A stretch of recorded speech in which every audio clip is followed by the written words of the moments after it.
Good evening, everyone. I'm Lester Holt, and welcome to the first Democratic debate in the 2020 race for president. Hi, I'm Savannah Guthrie, and tonight it's our first chance to see these candidates go head-to-head on stage together. We'll be joined in our questioning tonight by our colleagues Jose Diaz-Balart, Chuck Todd, and Rachel Maddow. Voters are trying to nail down where the candidates stand on the issues, what sets them apart, and which of these presidential hopefuls has what it takes. Well, now it's time to find out. Tonight, round one, New Jersey Senator Cory Booker, former Housing Secretary Julian Castro, New York City Mayor Bill de Blasio, former Maryland Congressman John Delaney, Hawaii Congresswoman Tulsi Gabbard, Washington Governor Jay Inslee, Minnesota Senator Amy Klobuchar, former Texas Congressman Beto O'Rourke, Ohio Congressman Tim Ryan, and Massachusetts Senator Elizabeth Warren. From NBC News, Decision 2020, the Democratic Candidates Debate. Live from the Adrienne Arsht Performing Arts Center in Miami, Florida.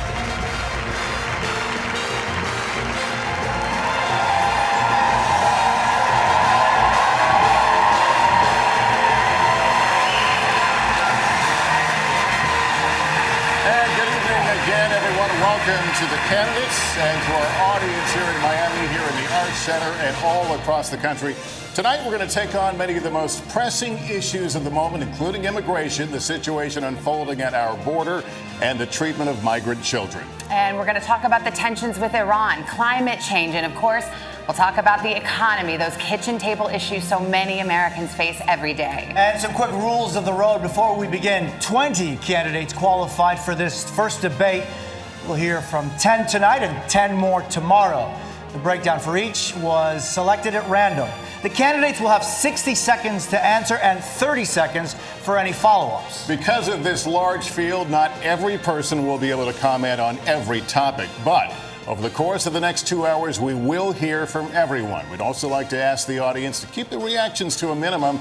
We are not going to be shy about making sure the candidates stick to time tonight. All right, so with that business out of the way, we want to get to it. And we'll start this evening with Senator Elizabeth Warren. Senator, good evening to you. Thank you. You have many plans: free college, free childcare, government health care, cancellation of student debt, new taxes, new regulations, the breakup of major corporations. But this comes at a time when 71% of Americans say the economy is doing well, including 60% of Democrats. What do you say to those who worry this kind of significant change could be risky to the economy?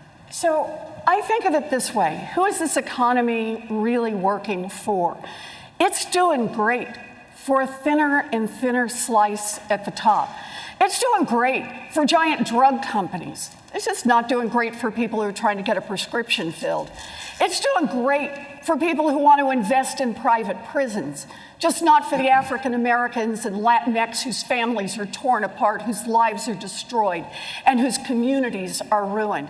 It's doing great for giant oil companies that want to drill everywhere, just not for the rest of us who are watching climate change bear down upon us. When you've got a government, when you've got an economy that does great for those with money and isn't doing great for everyone else, that is corruption, pure and simple. We need to call it out, we need to attack it head on, and we need to make structural change in our government, in our economy, and in our country. Senator Klobuchar, you've called programs like free college something you might do if you were, quote, a magic genie. To be blunt, are the government programs and benefits that some of your rivals are offering giving your voters, people, a false sense of what's actually achievable? Well, first, the economy. We know that not everyone is sharing in this prosperity, and Donald Trump just sits in the White House and gloats about what's going on when you have so many people that are having trouble affording college and having trouble affording their premiums. So I do get concerned about paying for college for rich kids. I do. But I think my plan is a good one. And my plan would be to, first of all, make community college free and make sure that everyone else besides that top percentile gets help with their education. My own dad and my sister got their first degrees with community college. There's many paths to success, as well as certifications. Secondly, I'd use Pell Grants. I'd double them from $6,000 to $12,000 a year and expand it to the number of families that get covered, to families that make up to $100,000. And then the third thing I would do is make it easier for students to pay off their student loans. Because I can tell you this, if billionaires can pay off their yachts, students should be able to pay off their student loans. That's time, thank you. Congressman O'Rourke, what we've just been discussing and talking about is how much fundamental change to the economy is desirable and how much is actually doable. In that vein, some Democrats want a marginal individual tax rate of 70% on the very highest earners, those making more than $10 million a year. Would you support that? And if not, what would your top individual rate be?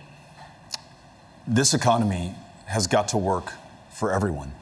And right now we know that it isn't.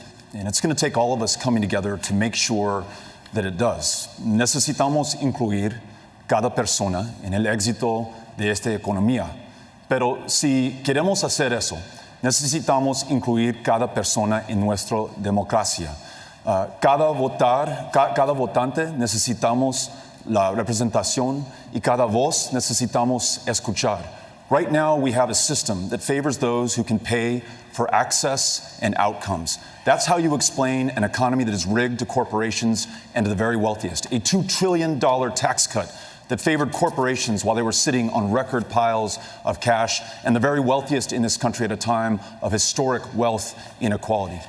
A new democracy that is revived because we returned power to the people, no PACs, no gerrymandering, automatic and same-day voter registration to bring in more voters, and a new Voting Rights Act to get rid of the barriers that are in place now. That's how we each have a voice in our democracy and make this economy work for everybody. That's time, sir. I'll give you 10 seconds to answer. If you want to answer the direct question, would you support a 70% individual marginal tax rate? Yes, no, or pass? I would support a tax rate and a tax code that is fair to everyone. Tax capital 70%? At the same rate that you tax ordinary income. Take that corporate tax rate up to 28%. You would generate the revenues you need to pay for the programs we're talking about. That's time. Thank you. Senator Booker, there is a debate in this party right now about the role of corporations, as you know. Senator Warren, in particular, put out a plan to break up tech companies like Facebook, Amazon, and Google. You've said we should not, quote, be running around pointing at companies and breaking them up without any kind of process. Why do you disagree? I don't think I disagree. I think we have a serious problem in our country with corporate consolidation. And you see the evidence of that in how dignity is being stripped from labor. And we have people that work full-time jobs and still can't make a living wage. We see that because consumer prices are being raised by pharmaceutical companies that often have monopolistic holds on drugs. And you see that by just the fact that this is actually an economy that's hurting small businesses and not allowing them to compete. One of the most aggressive bills in the Senate to deal with corporate consolidation is mine about corporate consolidation in the ag sector. So I feel very strongly about the need to check the corporate consolidation and let the free market work. And I'll tell you this, I live in a low-income black and brown community. I see every single day that this economy is not working for average Americans. The indicators that are being used from GDP to Wall Street's rankings is not helping people in my community. It is about time that we have an economy that works for everybody, not just the wealthiest in our nation. But quickly, Senator Booker, you did say that you didn't think it was right to name names, to name companies and single them out, as Senator Warren has. Briefly, why is that? Well, again, I will single out companies like Halliburton or Amazon that pay nothing in taxes and our need to change that. And when it comes to antitrust law, what I will do is, number one, appoint judges that will enforce it. Number two, have a DOJ and a Federal Trade Commission that will go through the processes necessary to check this kind of corporate concentration. At the end of the day, we have too much of a problem with corporate power growing. We see that with everything from Citizens United and the way they're trying to influence Washington. It's about time that we have a president that fights for the people in this country who need to have someone that's a champion for them. Thank you, Senator. Senator Warren, I mentioned you. Are you picking winners and losers? So the way I understand this is there is way too much consolidation now in giant industries in this country. That hurts workers, it hurts small businesses, it hurts independent farmers, it hurts our economy overall, and it helps constrict real innovation and growth in this economy. Now look, we've had the laws out there for a long time to be able to fight back. What's been missing is courage. Courage in Washington to take on the giants. That's part of the corruption in this system. It has been far too long that the monopolies have been making the campaign contributions, have been funding the super PACs, have been out there making sure that their influence is heard and felt in every single decision that gets made in Washington. Where I want to start this is I want to return government to the people, and that means calling out the names of the monopolists and saying I have the courage to go after them. Thank you. Secretary Castro, the next question is for you. Democrats have been talking about the pay gap for decades. What would you do to ensure that women are paid fairly in this country? Thank you very much for that question, Lester. You know, I grew up with a mother who raised my brother Joaquin and me as a single parent. And I know what it's like to struggle. I know what it's like to rent a home and to worry about whether you're going to be able to pay the rent at the first of the month. And to see a mom work very, very hard and know that moms across this country are getting paid less simply because they're women. I would do several things, starting with something we should have done a long time ago, which is to pass the Equal Rights Amendment, finally in this country, and also pursue legislation so that women are paid equal pay for equal work in this country. It's past time that we did that. And, you know, we have to do this. If we want to be the most prosperous nation in the 21st century, we need to make sure that women are paid what they deserve. All right, thank you. I want to put the same question to Congresswoman Gabbard. Your thoughts on equal pay? Well, first of all, let's recognize the situation we're in, that the American people deserve a president who will put your interests ahead of the rich and powerful. That's not what we have right now. I enlisted in the Army National Guard after the al-Qaeda terror attacks on 9/11, so I could go after those who had attacked us on that day. I still serve as a major, served over 16 years, deployed twice to the Middle East, and in Congress serve on the Foreign Affairs and Armed Services Committees for over 6 years. I know the importance of our national security, as well as the terribly high cost of war. And for too long, our leaders have failed us, taking us from one regime change war to the next, leading us into a new Cold War and arms race, costing us trillions of our hard-earned taxpayer dollars and countless lives. This insanity must end. As president, I will take your hard-earned taxpayer dollars and instead invest those dollars into serving your needs. Things like health care, a green economy, good-paying jobs, protecting our environment, and so much more. Mayor de Blasio, good evening. You're the mayor of the biggest city in the United States, but it's also one of the cities in the country with the greatest gap between the wealthy and the poor. How would you address income inequality? Well, we've been addressing income inequality in New York City by raising wages, by raising benefits, by putting money back in the hands of working people. $15 minimum wage, paid sick days, pre-K for all, things that are making a huge difference in working people's lives. But let me tell you, what we're hearing here already in the first round of questions is that battle for the heart and soul of our party. I want to make it clear. This is supposed to be the party of working people. Yes, we're supposed to be for a 70% tax rate on the wealthy. Yes, we're supposed to be for free college, free public college for our young people. We are supposed to break up big corporations when they're not serving our democracy. This Democratic Party has to be strong and bold and progressive. And in New York, we've proven that we can do something very different. We can put money back in the hands of working people. And let me tell you, every time you talk about investing in people and their communities, you hear folks say there's not enough money. What I say to them every single time is there's plenty of money in this world. There's plenty of money in this country. It's just in the wrong hands. We Democrats have to fix that. Congressman Delaney, do you agree? I think we need to do real things to help American workers and the American people, right? This is the issue that all of us here on the campaign trail. We need to make sure everyone has a living wage. And I've called for a doubling of the earned income tax credit raising the minimum wage, and creating paid family leave. That will create a situation where people actually have a living wage. That gets right to workers. Then we got to fix our public education system. It's not delivering the results our kids need, nor is college and post-high school career and technical training programs doing that. You know, I'm very different than everyone else here on the stage. Prior to being in Congress, I was an entrepreneur. I started 2 businesses. I created thousands of jobs. I spent my whole career helping small to mid-sized businesses all over the country. 5,000 of them I supported. The Obama administration gave me an award for lending to disadvantaged communities. I know how to create jobs. We need a short-term strategy, which is to put money in the pockets of workers with the earned income tax credit, raising the minimum wage and creating paid family leave. And then we need to have a long-term strategy to make sure this country is competitive and we're creating jobs everywhere in this country. Governor Inslee, how would you address income inequality? Well, I'm a little bit surprised. I think plans are great, but I'm a governor, and we got to realize the people who brought us the weekend, unions, are going to bring us a long overdue raise in America. And I'm proud of standing up for unions. I've got a plan to reinvigorate collective bargaining so we can increase wages finally.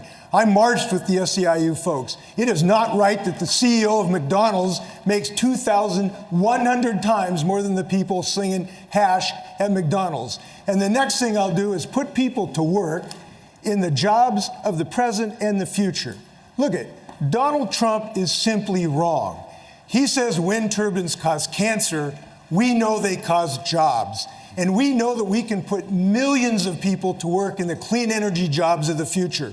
Carpenters, IBEW's members, machinists. We're doing it in my state today. And then we can do what America always does. Lead the world and invent the future and put people to work. That's what we're going to do. Congressman Ryan, President Trump, and you just referred to him, promised that manufacturing jobs were all coming back to places like your home state of Ohio. Can you make that same promise?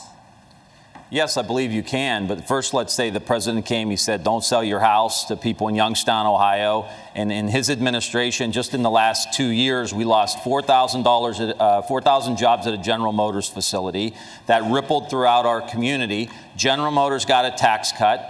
General Motors got a bailout. And then they have the audacity to move a new car that they're going to produce to Mexico. I've had family members that have to unbolt a machine from the factory floor, put it in a box, and ship it to China. My area where I come from in Northeast Ohio, this issue we're talking about here, it's been going on 40 years. This is not a new phenomenon in the United States of America. The bottom 60% haven't seen a raise since 1980. Meanwhile, the top 1% control 90% of the wealth. We need an industrial policy saying we're going to dominate building electric vehicles. There's going to be 30 million made in the next 10 years. I want half of them made in the United States. I want to dominate the solar industry and manufacture those here in the United States. Senator Warren, are they coming back? Are these jobs coming back? So we've had an industrial policy in the United States for decades now, and it's basically been let giant corporations do whatever they want to do. Giant corporations have exactly one loyalty, and that is to profits. And if they can save a nickel by moving a job to Mexico or to Asia or to Canada, they're going to do it. So here's what I propose for an industrial policy. Start with a place where there's a real need. There's going to be a worldwide need for green technology, ways to clean up the air, ways to clean up the water. And we can be the ones to provide that. We need to go tenfold in our research and development on green energy going forward. And then we need to say, any corporation can come and use that research. They can make all kinds of products from it, but they have to be manufactured right here in the United States of America. And then we have to double down and sell it around the world. There's a $23 trillion market coming for green products. We should be the leaders and the owners, and we should have that 1.2 million manufacturing jobs here in America. We can do this. All right, we're going to turn to the issue of health care right now and really try to understand where there may or may not be daylight between you. Many people watching at home have health insurance coverage through their employer. Who here would abolish their private health insurance in favor of a government-run plan? Just a show of hands to start off with. All right, well, Senator Klobuchar, let me put the question to you. You're one of the Democrats who wants to keep private insurance in addition to a government health care plan. Why is an incremental approach, in your view, better than a sweeping overhaul? Well, I think it's a bold approach. It's something that Barack Obama wanted to do when we were working on the Affordable Care Act, and that is a public option. I am just simply concerned about kicking half of America off of their health insurance in 4 years, which is exactly what this bill says. So let me go on beyond that. There is a much bigger issue in addition to that, and that is pharmaceuticals. The president literally went on TV on Fox and said that people's heads would spin when they see how much he would bring down pharmaceutical prices. Instead, 2,500 drugs have gone up in double digits since he came into office. Instead, he gave $100 billion in giveaways to the pharma companies. For the rest of us, for the rest of America, that's what we call at home, all foam and no beer. We got nothing out of it. And so my proposal is to do something about pharma, to take them on, to allow negotiation under Medicare, to bring in less expensive drugs from other countries. And pharma thinks they own Washington. Well, they don't own me. Your time is up. Thank you. Senator Warren, you signed on to Bernie Sanders' Medicare for All plan. It would put essentially everybody on Medicare and then eliminate private plans that offer similar coverage. Is that the plan or path that you would pursue as president? So yes, I'm with Bernie on Medicare for All, and let me tell you why. I spent a big chunk of my life studying why families go broke. And one of the number one reasons is the cost of healthcare, medical bills. And that's not just for people who don't have insurance, it's for people who have insurance. Look at the business model of an insurance company. It's to bring in as many dollars as they can in premiums and to pay out as few dollars as possible for your health care. That leaves families with rising premiums, rising co-pays, and fighting with insurance companies to try to get the health care that their doctors say that they and their children need. Medicare for All solves that problem. And I understand there are a lot of politicians who say, oh, it's just not possible, we just can't do it, have a lot of political reasons for this. What they're really telling you is they just won't fight for it. Well, healthcare is a basic human right, and I will fight for basic human rights. Congressman O'Rourke, when you ran for Senate, you also praised a bill that would replace private insurance. This year, you're saying you're no longer sure. Can you explain why? My goal is to ensure that every American is well enough to live to their full potential because they have health care. In Laredo, Texas, I met a young man, 27 years old, told me that he'd been to a doctor once in his life. And on that visit, he was told he had diabetes, he was told he had glaucoma, and he was told untreated because he doesn't have health care, he'll be dead before the age of 40. So getting to guaranteed, high-quality, universal health care as quickly and surely as possible has to be our goal. The ability to afford your prescriptions and go to a primary care provider. The ability to see a mental health care provider. In Texas, the single largest provider of mental health care services is the county jail system today. And healthcare also has to mean that every woman can make her own decisions about her own body and has access to the care that makes that possible. Our plan says that if you're uninsured, we enroll you in Medicare. If you're insufficiently insured, you can't afford your premiums, we enroll you in Medicare. But if you're a member of a union that negotiated for a health care plan that you like because it works for you and your family, you're able to keep it. We preserve choice by making sure that everybody has health care. Time is up, Congressman, but I do want to ask a follow-up on this one. Just to be very clear, I'll give you 10 seconds. Would you replace private insurance? No, I think that choice is fundamental to our ability to get everybody cared for. Private insurance is not working for tens of millions of Americans. When you talk about the co-pays, the deductibles, the premiums, the out-of-pocket expenses, it's not working. That's right. Can you so defend for a those system for that's whom it is not working, they can choose Medicare. For the culinary workers in Nevada who I listen to, who negotiated for those plans, for people. They're able to keep them. Why are you defending private insurance? Say they like their private health insurance, by the way. It should be noted that 100 million Americans. I mean, I think we should be the party that keeps what's working and fixes what's broken. I mean, doesn't that make sense? I mean, we should give everyone in this country health care as a basic human right for free.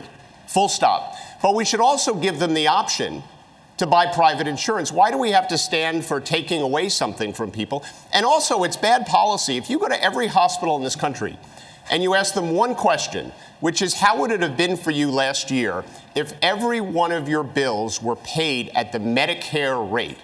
Every single hospital administrator said they would close. And the Medicare for All bill requires payments to stay at current Medicare rates. So to some extent, we're basically supporting a bill that will have every hospital close. I mean, my dad was a union electrician, right? I actually grew up in a working class family. He loved the health care that the IBEW gave him. And I just always think about my dad and anything I would do from a policy perspective. He'd look at me and he'd say, good job, John, for getting health care for every American. But why are you taking my health care I've let this away? play out a little bit because I'm fascinated to hear the daylight between you. Congresswoman Gabbard, Yes. weigh in here. I think we're talking about this in the wrong way. You're talking about one bill over another bill. Really what we're talking about is our objective, making sure that every single sick American in this country is able to get the health care that they need. I believe Medicare for All is the way to do that. I also think that employers will recognize how much money will be saved by supporting a Medicare for All program, a program that will reduce the administrative costs, reduce the bureaucratic costs, and make sure that everyone gets that quality health care that they need. I also think if you look at other countries in the world who have universal health care, every one of them has some form of a role of private insurance. I think that's what we've got to look at, taking the best of these ideas, but making sure unequivocally that no sick American goes without getting the care that they need, regardless of how much or little money they have in their pocket. Congresswoman, thanks. Let me turn to Senator Booker on this. Senator Booker, explain to me where you are. This is hugely important to people, so tell us where you are. I absolutely will. First of all, we're talking about this as a healthcare issue, but in communities like mine, low-income communities like mine, it's an education issue because kids who don't have healthcare are not going to succeed in school. It is an issue for jobs and employment because people that do not have good healthcare do not succeed at work. It's even a retirement issue because in my community, African Americans have a lower life expectancy because of poorer healthcare. And so where I stand is very clear. Healthcare is not just a human right, it should be an American right. And I believe the best way to get there is Medicare for All. But I have an urgency about this. When I am president of the United States, I'm not going to wait. We have to do the things immediately that are going to provide better care. And on this debate, I'm sorry. There are too many people profiteering off of the pain of people in America, from pharmaceutical companies to insurers. Literally, the overhead for insurers that they charge is 15%, while Medicare's overhead is only at 2%. We can do this better, and every single day I will be fighting to give people more access at more affordable costs until we get to my goal, which is every American having health care. Time is up, Senator. I want to move back, if I can, to Congresswoman Gabbard. Point, though, and that is that the insurance companies last year alone sucked $23 billion in profits out of the healthcare system. $23 billion, and that doesn't count the money that was paid to executives, the money that was spent lobbying Washington. We have a giant industry that wants our healthcare system to stay the way it is, because it's not working for families, but it sure as heck working for them. It's time for us to make families come first. It should not be an option in the United States of America for any insurance company to deny women coverage for their exercise of their right of choice. And I am the only candidate here who has passed a law protecting a woman's right of reproductive health and health insurance. And I'm the only candidate who has passed a public option. And I respect everybody's goals and plans here. But we do have one candidate that's actually advanced the ball. And we got to have access for everyone. I've done it as a public option. Senator Klobuchar, I want to get you. That's a false claim. I'm fascinated by this, Senator Klobuchar. I just want to say there's 3 women up here that have fought pretty hard for a woman's right to choose. So I'll start with that. And then I just want to make very clear, I think we share the goal of universal health care. And the idea I put out there, the public option, which the governor was just talking about, this idea is that you use Medicare or Medicaid without any insurance companies involved. You could do it either way. And the estimates are 13 million people would see a reduction in their premiums. 12 more million people would get covered. So I think it is a beginning and the way you start and the way you move to universal health care. Secretary Castro, this one is for you. All all of you on stage support a woman's right to an abortion. You all support some version of a government health care option. Would your plan cover abortion, Mr. Secretary? Yes, it would. I don't believe only in reproductive freedom. I believe in reproductive justice. And what that means is that just because a woman, or let's also not forget someone in the trans community, a trans female, is poor, doesn't mean they shouldn't have the right to exercise that right to choose. And so I absolutely would cover the right to have an abortion. More than that, everybody in this crowd and watching at home knows that in our country today, a person's right to choose is under assault in places like Missouri, in Alabama, in Georgia. I would appoint judges to the federal bench that understand the precedent of Roe v. Wade and will respect it. And in addition to that, make sure that we fight hard as we transition our healthcare system to one where everybody can get and exercise that right. Senator Warren, would you put limits on any limits on abortion? I would make certain that every woman has access to the full range of reproductive health care services, and that includes birth control, it includes abortion, it includes everything for a woman. And I want to add on that, it's not enough for us to expect the courts to protect us. 47 years ago, Roe versus Wade was decided, and we've all looked to the courts all that time as state after state has undermined Roe, has put in exceptions, has come right up to the edge of taking away protection. Your time is up, Senator. We now have an America where most people support Roe versus Wade. We need to make that Senator federal Yorba, law. thank you. Jose? Thank you.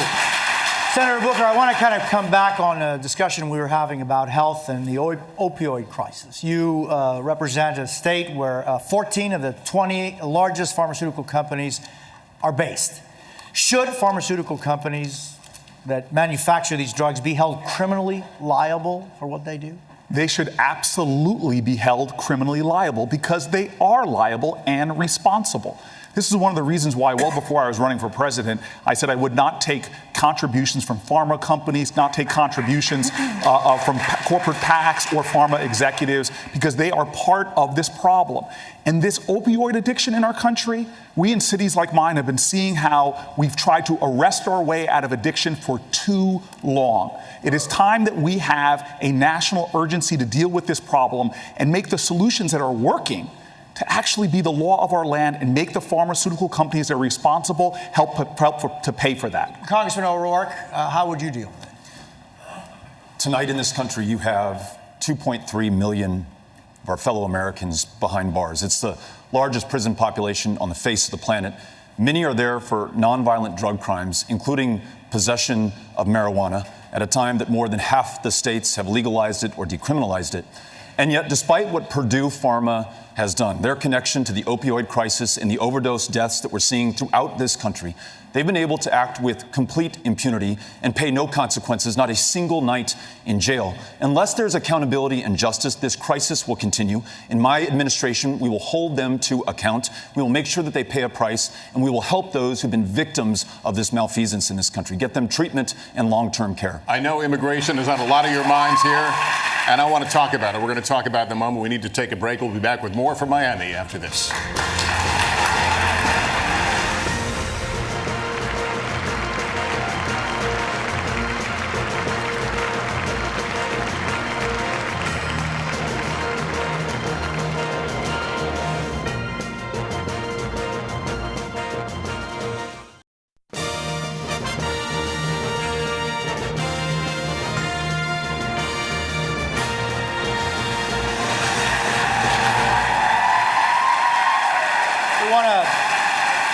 Turn to an issue that has been in the news, especially this week.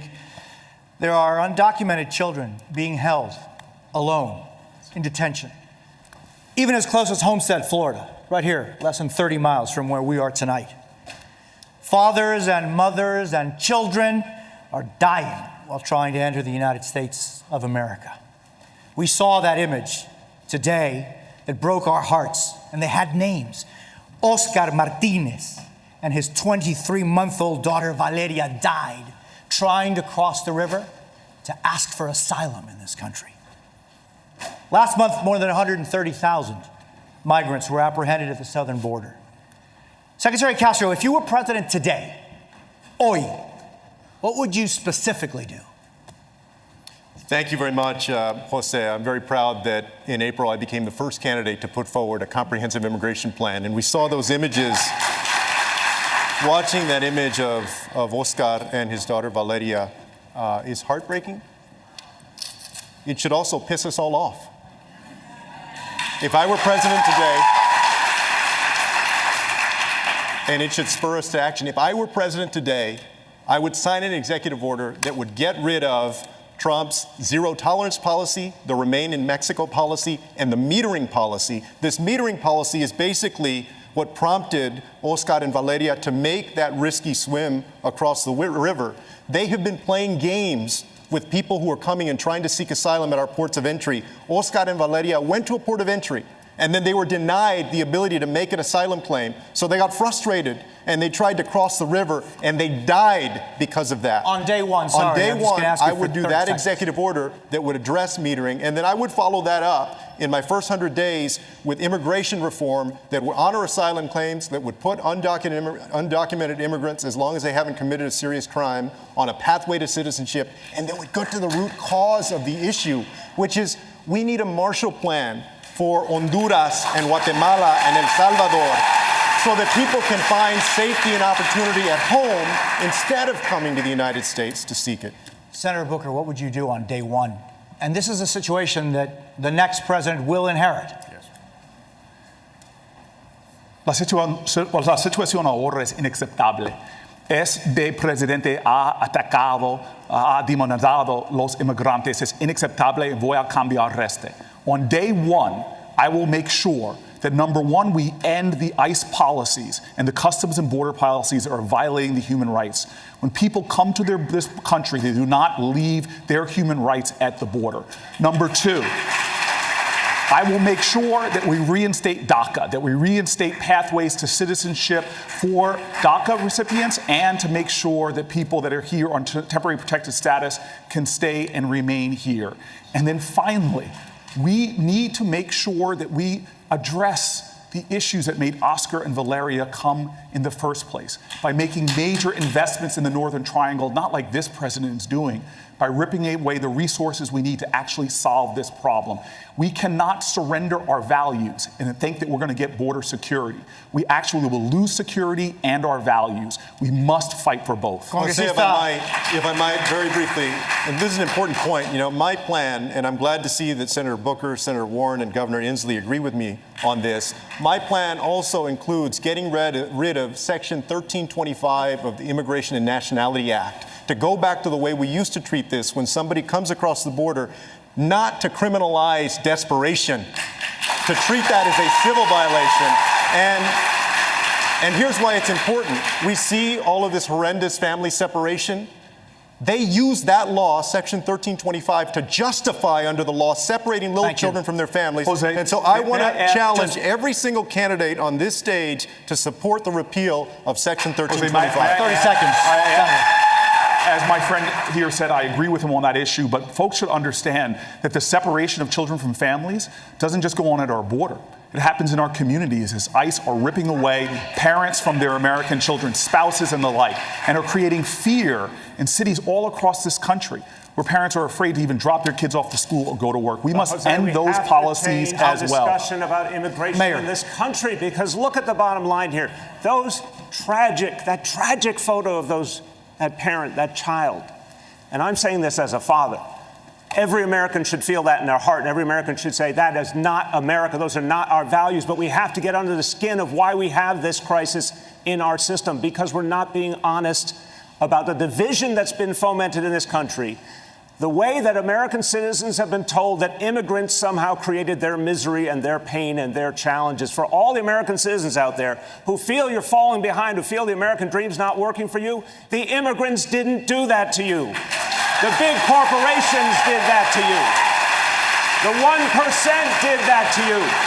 We need to be the party of working people, and that includes a party of immigrants. But first, we have to tell working people in America who are hurting that we're going to be on their side every single time against those big corporations who created this mess to begin with. and remind people we're all in this together. If we don't change that debate, that politics that's holding us back, we won't get all these reforms people are talking about. That's what we need to do as Democrats. Congresista, to why people are coming. If I could, I'm sorry. Congresista O'Rourke, ¿qué haría usted en el primer día, si usted es presidente, sobre esta realidad que está ocurriendo? What would you do, Congressman, day one at the White House? Vamos a tratar cada persona con el respeto y dignidad que merecen como humanos. We would not turn back Valeria and her father, Oscar. We would accept them into this country and follow our own asylum laws. We would not build walls. We would not put kids in cages. In fact, we would spare no expense to reunite the families that have been separated already. Congressman, And we would your not policy criminally would still prosecute criminalize any them family because who your is policy fleeing doesn't call violence for the repeal and of Section persecution. 1325. We would make sure that we Secretary, let him implemented- finish, and I will give you. His policy But would let him finish. criminalize Let a him lot of finish, these please. folks. Yes. We would not detain any family fleeing violence, in fact, fleeing the deadliest countries on the face of the planet today. We would implement a family case management program so they could be cared for in the community at a fraction of the cost. And then we would rewrite our immigration laws in our own image. Free dreamers forever from any fear of deportation by making them U.S. citizens here in this country. Invest in solutions in Central America, work with regional stakeholders so there's no reason to make that 2,000-mile journey to this country. Secretary, I'll give you 30 seconds. Let's be very clear. The reason that they're separating these little children from their families is that they're using Section 1325 of that act, which criminalizes coming across the border, to incarcerate the parents and then separate them. Some of us on this stage have called to end that section, to terminate it. Some, like Congressman O'Rourke, have not. And I want to challenge all of the candidates to do that. I just think it's a mistake, Beto. I think it's a mistake. And I think that if you truly want to change the system, then we got to repeal that section. If not, then it might as well be the same policy. Let me respond to this very briefly. Actually, as a member of Congress, I helped to introduce legislation that would ensure that we don't criminalize those who are seeking asylum and refuge in this country. If you're fleeing desperation, then I want to make sure that you're treated with respect. I'm still talking about everybody else. But you're looking at just one small part of this. I'm talking about a comprehensive rewrite of our immigration laws. That's not true. And if we do that, I don't think it's asking too much for people to follow our laws when they come to this country. I'm talking about millions of folks. A lot of folks that are coming are not seeking asylum. A lot of them are undocumented immigrants, right? And you said recently that the reason you didn't want to repeal Section 1325 was because you were concerned about human trafficking and drug trafficking. But let me tell you what, Section 18, Title 18 of the U.S. Code, Title 21 and Title 22 already cover human trafficking and drug trafficking. I think that you should do your homework on this issue. If you did your homework on this issue, you would know that we should repeal this section. This is an issue that we should and could be talking about for a long time, and we will for a long time. Can we talk about the condition as to why people are coming here? Let's let Lester. Because Savannah, I know, it's just, we could go on. But rather than talk about specific provisions, we really have to talk about why these people are coming to our country and what are we going to do to actually make a difference in these countries. Congressman, you'll get your chance. Let's continue the discussion. Senator Klobuchar, let's talk about what Secretary Castro just said. He wants to no longer have it be a crime to illegally cross the border. Do you support that? Do you think it should be a civil offense only? And if so, do you worry about potentially incentivizing people to come here? Immigrants, they do not diminish America. They are America. And I am happy to look at his proposal, but I do think you want to make sure that you have provisions in place that allow you to go after traffickers and allow you to go after people who are violating the law. What I really think we need to step back and talk about is the economic imperative here. And that is that 70 of our Fortune 500 companies are headed up by people that came from other countries. 25% of our U.S. Nobel laureates were born in other countries. We have a situation right now where we need workers in our fields and in our factories. We need them to start small businesses. We need their ideas. And this president has literally gone backwards at a time where our economy needs immigrants. And so my proposal is to look at that 2013 bill that passed the Senate with Republican support, to upgrade that bill, to make it as good as possible and get it done. It brings the debt down by $158 billion. Senator. It gives a path to citizenship for people who can become citizens. And it would Senator, be so much better for our economy in America. That's time. Thank you. Congressman Ryan, same question. Should it be a crime to illegally cross the border, or should it be a civil offense only?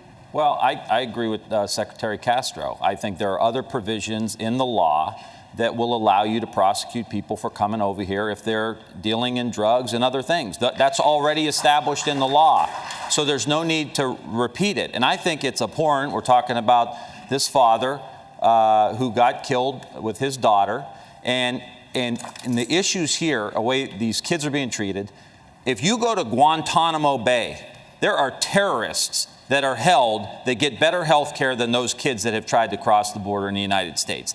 That needs to stop. And I think the president should immediately ask doctors and nurses to go immediately down to the border and start taking care of these kids. What kind of country are we running here where we have a president of the United States who's so focused on hate and fear and division? And what has happened now, the end result, is now we've got kids literally laying in their own snot with 3-week-old diapers that haven't been changed. We've got to tell this president that is not a sign of strength, Mr. President. That is a sign of weakness. Senator Booker, I'll go to you. But no, a lot of people, Jose asked the question, if you're president on day one, what will you do with the fact that you will have families here? There's been a lot of talk about what you'll do in the first 100 days, about legislation. What will you actually do with these families? How will you care for them? Will they be detained or will they not be? Well, this is a related and brief point, because what we're talking about, what Secretary Castro and I are talking about, is that we have the power to better deal with this problem through the civil process than the criminal process. I have been to some of the largest private prisons, which are repugnant to me, that people are profiting off incarceration and their immigration lockups. Our country has made so many mistakes by criminalizing things, whether it's immigration, whether it's mental illness, whether it's addiction. We know that this is not the way to deal with problems. There is a humane way that affirms human rights and human dignity and actually solve this problem. Donald Trump isn't solving this problem. We've seen under his leadership a surge at our border. We solve this problem by making investments in the Northern Triangle to stop the reasons why people are being driven here in the first place. And we make sure we use our resources to provide health care, to affirm the values and human dignity of the people that come here, because we cannot sacrifice our values, our ideals as a nation for border security. We can have both by doing this the right way. All right, Senator, thank you. Let me go to Governor Inslee on this. What would you do on day one? Same question I just asked Cory Booker. I have yet to hear an answer from anyone on this stage. What will you do with the families that will be here? There is no reason for the detention and separation of these children. They should be released pending their hearings, and they should have a hearing and the law should be followed. That's what should happen. And we should do what we're doing in Washington State. I'm proud that we've passed a law that prevents local law enforcement from being turned into mini ICE agents. I'm proud to have been the first governor to stand up against Donald Trump's heinous Muslim ban. I'm proud to be a person who's not only talked about Dreamers, but being one of the first to make sure that they get a college education so that they can realize their dreams. These are some of the most inspirational people in our state. And I'll leave you with this thought if you want to know what I think. Donald Trump the other day tried to threaten me. He thought it was a threat to tell me that he would send refugees in Washington State if we passed the law that I passed. And I told him that's not a threat at all. We welcome refugees into our state. We recognize diversity as a strength. This is how we've built America. That tradition is going to continue if I'm president of the United States. We're going to switch to another topic now. We've got a lot to get through. Let's talk. My We need to talk grandfather about. was actually separated from his family when he came to this country. We're going to talk about Iran right now because we're working against the clock. Tankers have been attacked. A U.S. drone has been shot down. There have been disturbing threats issued by both the U.S. and Iranian leadership. I'd like, if you can, just for a moment, to put aside how you think we may have gotten here. But what I want to know is, how do you dial it back? So a show of hands, who as president would sign on to the 2015 nuclear deal as it was originally negotiated? Well, Senator Booker, why not? May I address that? First and foremost, it was a mistake to pull out of that deal. And one of the reasons why we're seeing this hostility now is because Donald Trump is marching us to a far more dangerous situation. Literally, he took us out of a deal that gave us transparency into their nuclear program and pushed back a nuclear breakout 10, 20 years. And now we see Iran threatening to go further, and we're being pulled in further and further into this crisis. We need to renegotiate and get back into a deal, but I'm not going to have a primary platform to say unilaterally I'm going to rejoin that deal, because when I'm President of the United States, I'm going to do the best I can to secure this country and that region and make sure that if I have an opportunity to leverage a better deal, I'm going to do it. All right, Senator Klobuchar, I'd like you to answer that question because you said you would negotiate yourself back into the Iranian agreement. Can you argue that nuclear pact, as it was ratified, was a good deal? Yes, it was. It was imperfect, but it was a good deal for that moment. I would have worked to get longer sunset periods, and that's something we could negotiate to get back in the deal. But the point is, Donald Trump told us when he got out of it that he was going to give us a better deal. Those were his words. And now we are a month away from the Iranians who claim now that they're going to blow the caps on enriching uranium. And the Iranians have told us this. And so that's where we are right now. He has made us less safe than we were when he became president. So what I would do is negotiate us back into that agreement, is stand with our allies and not give unlimited leverage to China and Russia, which is what he has done. And then, finally, I would make sure that if there is any possibility of a conflict, and we're having this debate in Congress right now, that he comes to Congress for an authorization of military force. I would do that. And this president is literally every single day 10 minutes away from going to war, one tweet away from going to war, and I don't think we should conduct foreign policy in our bathrobe at 5 in the morning, which is what he does. Congresswoman Gabbard, you've said you would sign back onto the 2015 deal. Would you insist, though, that it address Iran's support for Hezbollah? Let's deal with the situation where we are, where this president and his chicken hawk cabinet have led us to the brink of war with Iran. I served in the war in Iraq at the height of the war in 2005, a war that took over 4,000 of my brothers and sisters in uniforms' lives. The American people need to understand that this war with Iran would be far more devastating, far more costly than anything that we ever saw in Iraq. It would take many more lives. It would exacerbate the refugee crisis. And it wouldn't be just contained within Iran. This would turn into a regional war. This is why it's so important that every one of us, every single American, stand up and say, no war with Iran. We need to get back into the Iran nuclear agreement, and we need to negotiate how we can improve it. It was an imperfect deal. There are issues like their missile development that needs to be addressed. We can do both simultaneously to prevent Iran from developing a nuclear weapon and preventing us from going to war. Your time is up, and I have just a very quick follow-up. Well, what would your red line be for military action against Iran? Look, obviously, if there was an attack against our troops, then there would have to be a response. But my point is, and it's important for us to recognize this, is Donald Trump and his cabinet, Mike Pompeo, John Bolton, and others, are creating a situation that just a spark would light off a war with Iran, which is incredibly dangerous. That's why we need to de-escalate tensions. Trump needs to get back into the Iran nuclear deal and swallow his pride, put the American people first. Hey, but wait a minute. All right, we are out of time. We're up against a hard break, but we will have much more. Mayor de Blasio will have more. The commercial is coming. We will continue our questioning next with Chuck Todd, Rachel Maddow. Stick around. We'll have a lot more with some very anxious candidates just ahead.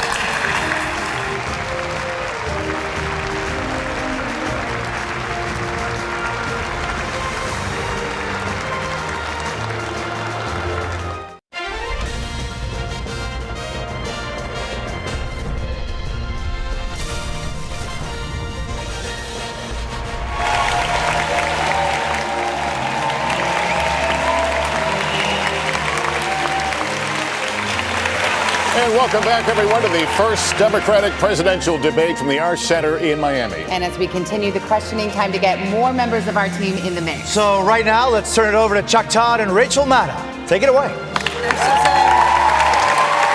right, we're going to start by the rules. 20 candidates qualified for this first Democratic debate. We're going to hear from 10 tonight, 10 more tomorrow. The breakdown for each night was selected at random. Now, the candidates will have 60 seconds to answer, 30 seconds for a follow-up if necessary, and we will be ruthless if necessary. Yeah, we can do that. By the way, hi, Rachel. Hi, Chuck. How you doing? Good. And we've got a lot of ground to cover. We're going to be talking about guns and climate here up top. A whole lot more in this hour. Obviously, because of the size of the field, not every person will be able to weigh in on everything, but over the course of this next hour, we will hear from everyone. I promise everybody. And to begin with, we're going to go with guns. And Senator Warren, I want to start with you. We are less than 50 miles from Parkland, Florida, where 17 people were killed in a school shooting last year, and where there has been significant activism on gun violence ever since. Many of you are calling for a restoration of an assault weapons ban, but even if implemented, there will still be hundreds of millions of guns in this country. Should there be a role for the federal government? Your other mics are on. Everybody's mics are on. I think we have I heard that too. That's okay. I think we had a little mic issue in the back. Control room, we've got contrary We had I think audio. we heard, yeah, we have the audience audio. All right. So the question is simply this. We're from, I apologize, you guys didn't get to hear this, the first part of the question. Obviously, we're not far from Parkland, Florida. Gun activism has become a big part of high school life up there in Broward County. Many of you are calling for tighter gun restrictions. Some of you are calling for the restoration of the assault weapons ban. But even if it's put in place, there's still going to be perhaps hundreds of millions of guns still on the streets. Is there a role for the federal government in order to get these guns off the streets?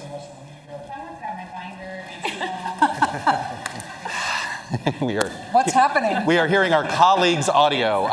If the control room can turn off the mics. Y'all are trying to be the news. Yeah, if the control room can turn off the mics of our previous moderators, we will. I think it's the prior moderators. You know, we prepared for everything. Guess what, guys? We did not prepare for this. We are going to take a quick break. We're going to get this technical situation fixed. We will be right back.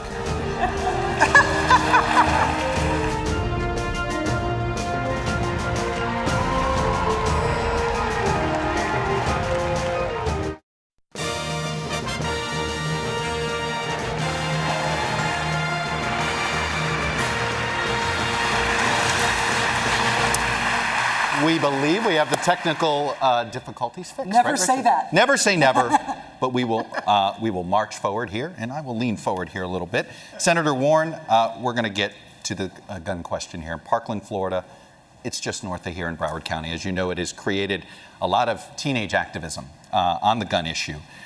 It has inspired a lot of you to come out with more robust plans to deal with guns, including assault weapons ban. But even if you're able to implement that, what do you do about the hundreds of millions of guns already out there? And does the federal government have to play a role in dealing with it? So, in this period of time that I've been running for president, I've had more than 100 town halls. I've taken more than 2,000 unfiltered questions. And the single hardest question I've gotten, I got one from a little boy and I got one from a little girl. And that is to say, when you're president, how are you going to keep us safe? That's our responsibility as adults. 7 children will die today from gun violence, children and teenagers. And they won't just die in mass shootings. They'll die on sidewalks, they'll die in playgrounds, they'll die in people's backyards. Gun violence is a national health emergency in this country, and we need to treat it like that. So what can we do? We can do the things that are sensible. We can do the universal background checks. We can ban the weapons of war. But we can also double down on the research and find out what really works, where it is that we can make the differences at the margins that will keep our children safe. We need to treat this like the virus that's killing our children. You didn't address, do you think the federal government needs to go and figure out a way to get the guns that are already out there? What I think we need to do is we need to treat it like a serious research problem, which we have not done. You know, guns in the hands of a collector who's had them for decades, who's never fired them, who takes safety seriously, that's very different from guns that are sold and turned over quickly. We can't treat this as an across-the-board problem. We have to treat it like a public health emergency.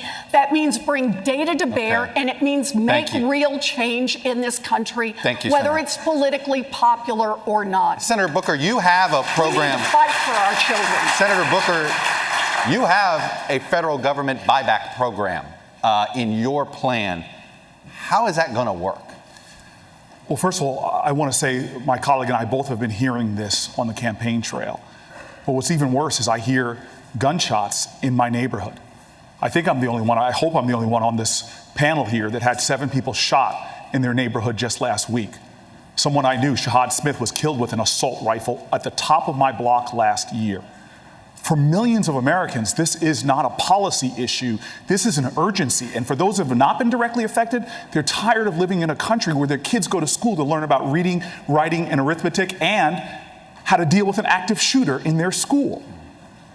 This is something that I'm tired of, and I'm tired of hearing people, all they have to offer is thoughts and prayers.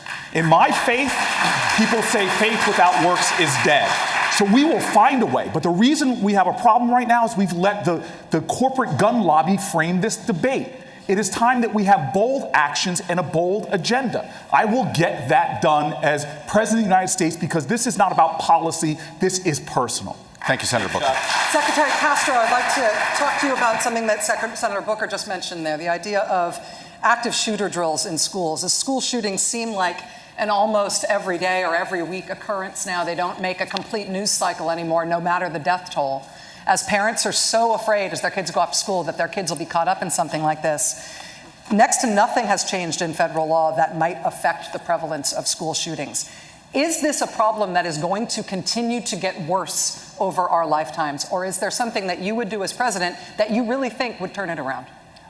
Yeah, Rachel, I'm the dad of a 10-year-old girl, Karina, who's here tonight.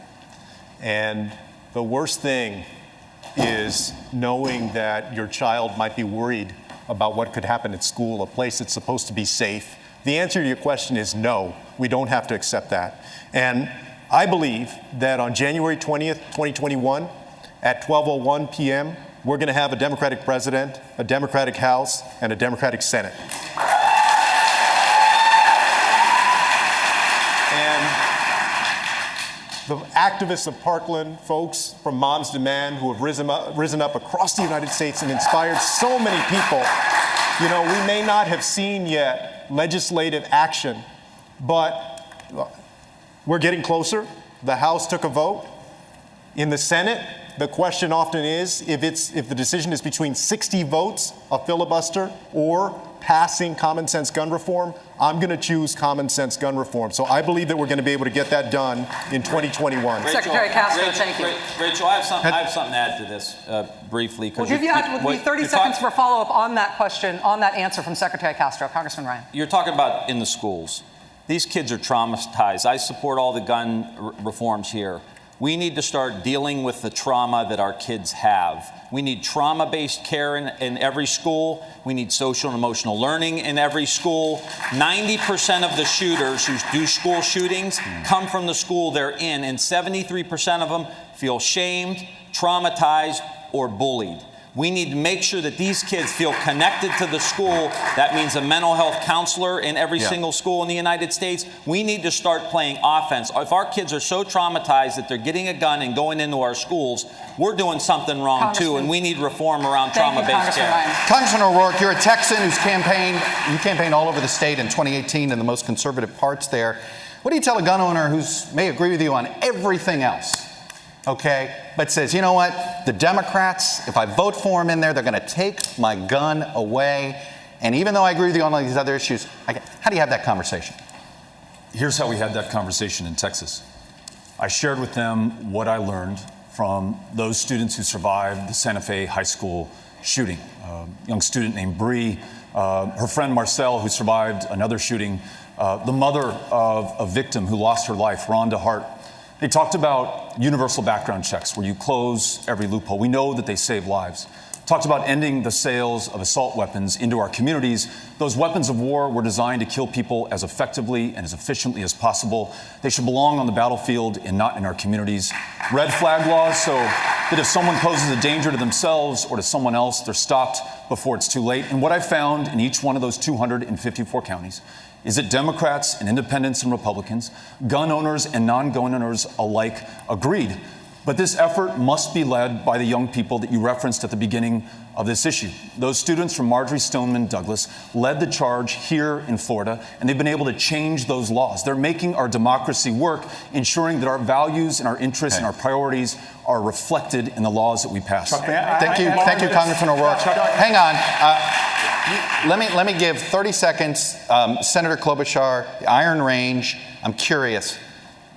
Gun confiscation, right? If the government is buying back, how do you not have that conversation? Well, that's not confiscation. You Right. would give them the offer to buy back their gun. But I'll say this. I look at these proposals and I say, does this hurt my Uncle Dick in his deer stand, coming from a proud hunting and fishing state? These proposals don't do that. When I was a prosecutor, I supported the assault weapon ban. When I was in the Senate, I saw those moms from Sandy Hook come and try to advocate for change, and we all failed. And then now these Parkland kids from Florida, they started literally a national shift. You know why? It's just like with gay marriage. When kids talk to their parents and their grandparents, they say, I don't understand why we can't put these sensible things in place. They listen. And if we get bested by a bunch of 17-year-olds, it's the best thing that ever happened. We need to get Senator Booker, let me go to you on another matter, actually. Senator Mitch McConnell says that his most consequential achievement as Senate Majority Leader was preventing President Obama from filling a Supreme Court seat. Having served with Republicans on the Judiciary Committee, do you believe they would confirm your court nominees? I'm going to use 20 of my seconds just to say there's one thing we don't all agree with when it comes to guns, and I think it's common sense, and over 70% of Americans agree with me. If you need a license to drive a car, you should need a license to buy and own a firearm. And not everybody in this field agrees with that, but in states like Connecticut that did that, they saw 40% drops in gun violence and 15% drops in suicides. We need to start having bold agendas on guns. When it comes to the Supreme Court, very clearly, I agree with my friend, Secretary Castro, we are going to get to 50 votes in the Senate. This is a team sport. Whoever is our nominee needs to campaign in places like South Carolina because we can elect Jamie Harrison. They need to campaign in places like Iowa because we can win a Senate seat there. This is about getting us back to having 50 votes in the Senate and more so that we can not only balance the Supreme Court, but start to pass an aggressive agenda that frankly isn't so aggressive because most of America agrees with the policy objectives of our party. Mayor de Blasio, I want to jump in on this for a follow-up. Mayor de Blasio, you're using in fairness, we have to actually... Congressman Delaney, you'll have some time in a moment on this issue. Congressman Delaney, I'll give you some time in a moment. Mayor de Blasio, as an executive in the largest city in this country, you are used to saying what you want to have happen and having it happen. If you nominate a Supreme Court nominee as President of the United States and Mitch McConnell is still Senate Majority Leader, what makes you believe that he would allow you to make a nominee? Rachel, I am chief executive of the nation's largest city, and I also want to just say something quick on the gun issue and come to your question. Look, I run the largest police force in America, too, and if we're going to stop these shootings, we're going to get these guns off the street, we have to have a very different relationship between our police and our community. I also want to say there's something that sets me apart from all my colleagues running in this race, and that is for the last 21 years, I've been raising a black son in America. And I have had to have very, very serious talks with my son Dante about how to protect himself on the streets of our city and all over this country, including how to deal with the fact that he has to take special caution because there have been too many tragedies between our young men and our police, too, as we saw recently in Indiana. So we need to have a different conversation in this country about guns, but also a different conversation about policing that brings police and community together. We've done that in New York City, and we've driven down crime while we've done it. But to your question about Mitch McConnell, there's a political solution that we have to come to grips with. If the Democratic Party would stop acting like the party of the elites and be the party of working people again and go into states, including red states, to convince people we're on their side, we can put pressure on their senators to actually have to vote for the nominees that are put forward. Decent jurists who deserve that right. Thank you, Mayor de Blasio. Senator Warren, I'm going to get you. I will get you 30 seconds. I promise. Let me get this question. We're trying I know you guys, we got other issues we're trying to get to, including a big one coming up in a minute. But Senator Warren, I want to continue on the Mitch McConnell thing because you have a lot of ambitious plans. You have a plan for that. Okay. We talked about the Supreme Court. Do you have a plan to deal with Mitch McConnell if you don't beat him in the Senate? If he's still sitting there as the Senate Majority Leader, it's very plausible you be elected president with a Republican Senate. Do you have a plan to deal with Mitch McConnell? I do.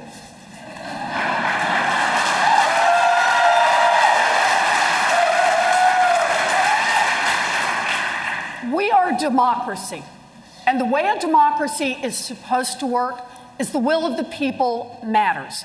Now, we for far too long have had a Congress in Washington that has just completely dismissed what people care about across this country. They have made this country work much better for those who can make giant contributions, made it work better for those who hire armies of lobbyists and lawyers, and not made it work for the people. Well, here's how I see this happening. Number one, sure, I want to see us get a Democratic majority in the Senate. But short of a Democratic majority in the Senate, you better understand the fight still goes on. It starts in the White House, and it means that everybody we energize in 2020 stays on the front lines come January 2021. We have to push from the outside, have leadership from the inside, and make this Congress reflect the will of the people. I'm going to get a couple of you in here. I'm going to get you a couple in here. 30 seconds. Congressman Delaney, you seem to believe you can do everything in a bipartisan manner. Mitch McConnell doesn't operate that way. He operates differently. Why do you think he is going to conform to your style? I think we need to get things done. That's why I believe we need to operate in a bipartisan manner. Listen, I'll sign into law bills that come to the White House that are passed on a party line basis, absolutely.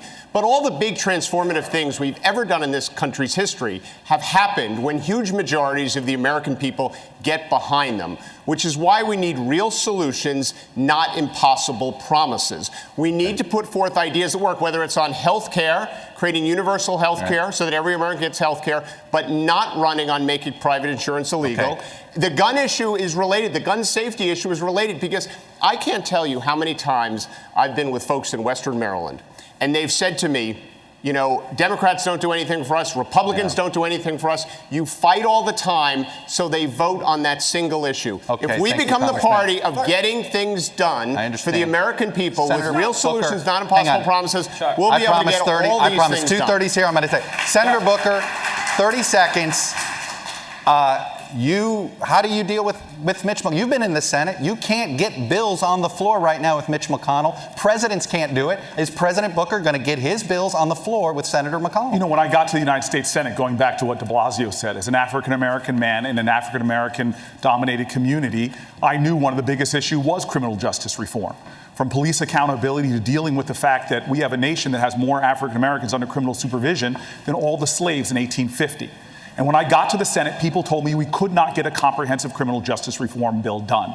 And as my colleagues in the Senate know, I fought on that bill from the day I got to the Senate, built coalitions across the aisle, and today we passed the First Step Act. It's not as far as I want to go, but thousands of people will be liberated. I've taken on tough problems people said we cannot achieve, and I've been able to get things accomplished. Thank you, Senator Booker. Rachel's got the next question. Hold on, We're going Governor, next, please. you're going to be happy with where we go. Governor Inslee, this next give us question a second. is to you. You got me? Rachel. You got me? You have staked your candidacy on the issue of climate change.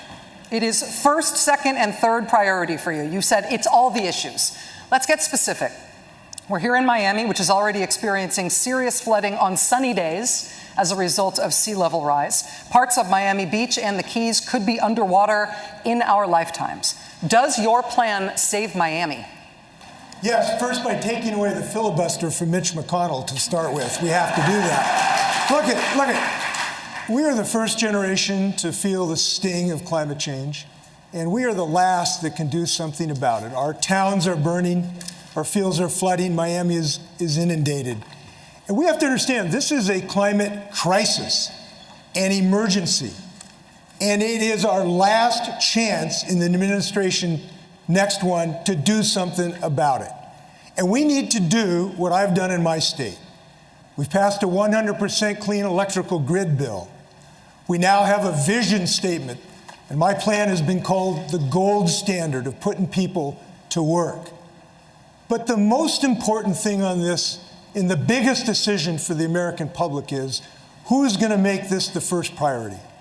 And I am the candidate and the only one who's saying this has to be the top priority of the United States, the organizing principle to mobilize the United States so that we can do what we've always done, lead the world and invent the future and put 8 million people to work. Governor, that's what we're going to do. Governor, Congressman O'Rourke, you've also put out a big climate change plan from your campaign. You want some big changes in a pretty short period of time, including switching to renewable energy, pushing to replace gas-powered cars in favor of electric ones. What's your message to a voter who supports the overall goal of what you're trying to do, but suddenly feels as if government's telling them how to live and ordering them how to live? What is that balance like? I think you've got to bring everybody in to the decisions and the solutions to the challenges that we face.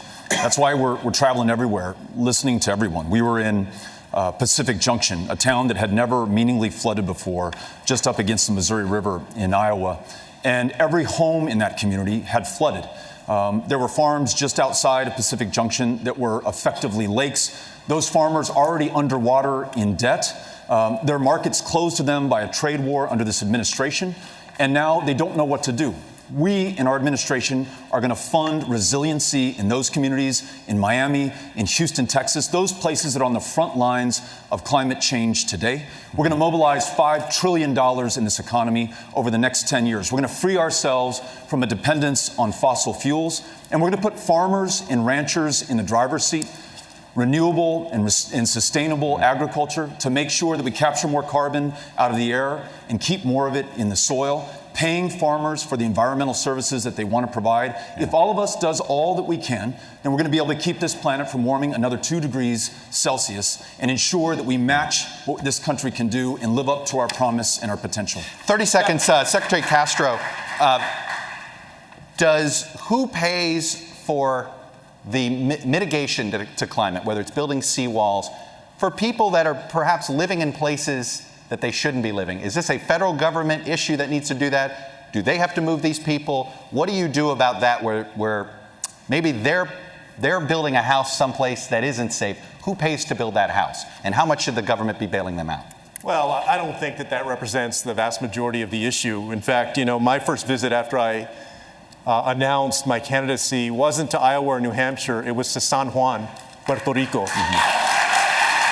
Because people should know that if I'm elected president, everybody will count. And I'm one of the few candidates in this race with executive experience, with a track record of getting things done. When I was mayor of San Antonio, we moved our local public utility. We began to shift it from coal-fired plants to solar and other renewables, and also created more than 800 jobs doing that. And when I was HUD Secretary, we worked on the National Disaster Resilience Competition to invest in communities that were trying to rebuild from natural disasters in a sustainable way. Okay. That's the way that we're going to help make sure that we're all safer in the years to come and that we combat climate change. And if I'm elected president, the first thing that I would do, like Senator Klobuchar also has said, is sign an executive order recommitting us to the Paris Climate Accord so that we lead again. Congressman Ryan, I got a full question for you here, which is simply this. There are a lot of the climate plans include pricing carbon, taxing carbon in some way. This type of proposal has been tried in a few places, whether it's Washington State, where voters voted it down. You've had the Yellow Vest movement. We had in Australia one party get rejected out of fear of the cost of climate change sort of being put on the backs of the consumer. If pricing carbon is just politically impossible, how do we pay for climate mitigation? Well, there's a variety of different ways to pay. We talk about different ways of raising revenue, and I think we've got to build our way out of this and grow our way out of it. But let me just talk real quick to the previous question about real politics. We could talk about climate, we could talk about guns, we could talk about all of these issues that we all care about. We have a perception problem with the Democratic Party. We are not connecting to the working class people in the very states that I represent, in Ohio, in the industrial Midwest. We've lost all connection. That we have got to change the center of gravity of the Democratic Party from being coastal and elitist and Ivy League, which is the perception, to somebody from the forgotten communities that have been left behind for the last 30 years, to get those workers back on our side so we can say we're going to build electric vehicles, we're going to build solar panels. But if you want to beat Mitch McConnell, this better be a working class party if you want to go into Kentucky and take his rear end out. And if you want to take Lindsey Graham out, you got to have a blue collar party that can go into the textile communities in South Carolina. Thank so you. all I'm saying here. Thank you, Congressman Ryan. All I'm saying here. Thank you, Congressman Ryan. All I'm saying is here, if we don't address that fundamental problem with our connection to workers, white, black, brown, gay, straight, working class people, none of this is going to get done, Chuck. Thank you very much. We're going to keep moving. Congressman Delaney, I'm going to get to you. I introduced the only bipartisan carbon tax bill in the Congress. All right. 30 seconds, go. All the economists agree that a carbon pricing mechanism works. You just have to do it right. You can't put a price on carbon, raise energy prices, and not give the money back to the American people. My proposal, which is put a price on carbon, give a dividend back to the American people. It goes out one pocket, back in the other. Thank you, Congressman. I can get that passed my first year as president with a coalition of every Democrat in the Congress and the Republicans who live in coastal states. Because Republicans in Florida, they actually care about this issue. This has got to be our way forward if we're actually serious about this issue. Congresswoman Gabbard, we're going to move here. One of the first things you did after launching your campaign was to issue an apology to the LGBTQ community about your past stances and statements on gay rights. After the Trump administration's rollbacks of civil rights protections for many in that community, why should voters in that community, or voters that care about this issue in general, trust you now? Well, let me say that there is no one in our government at any level who has the right to tell any American who they should be allowed to love or who they should be allowed to marry. My record in Congress for over 6 years shows my commitment to fighting for LGBTQ equality. I serve on the Equality Caucus and recently voted for passage of the Equality Act.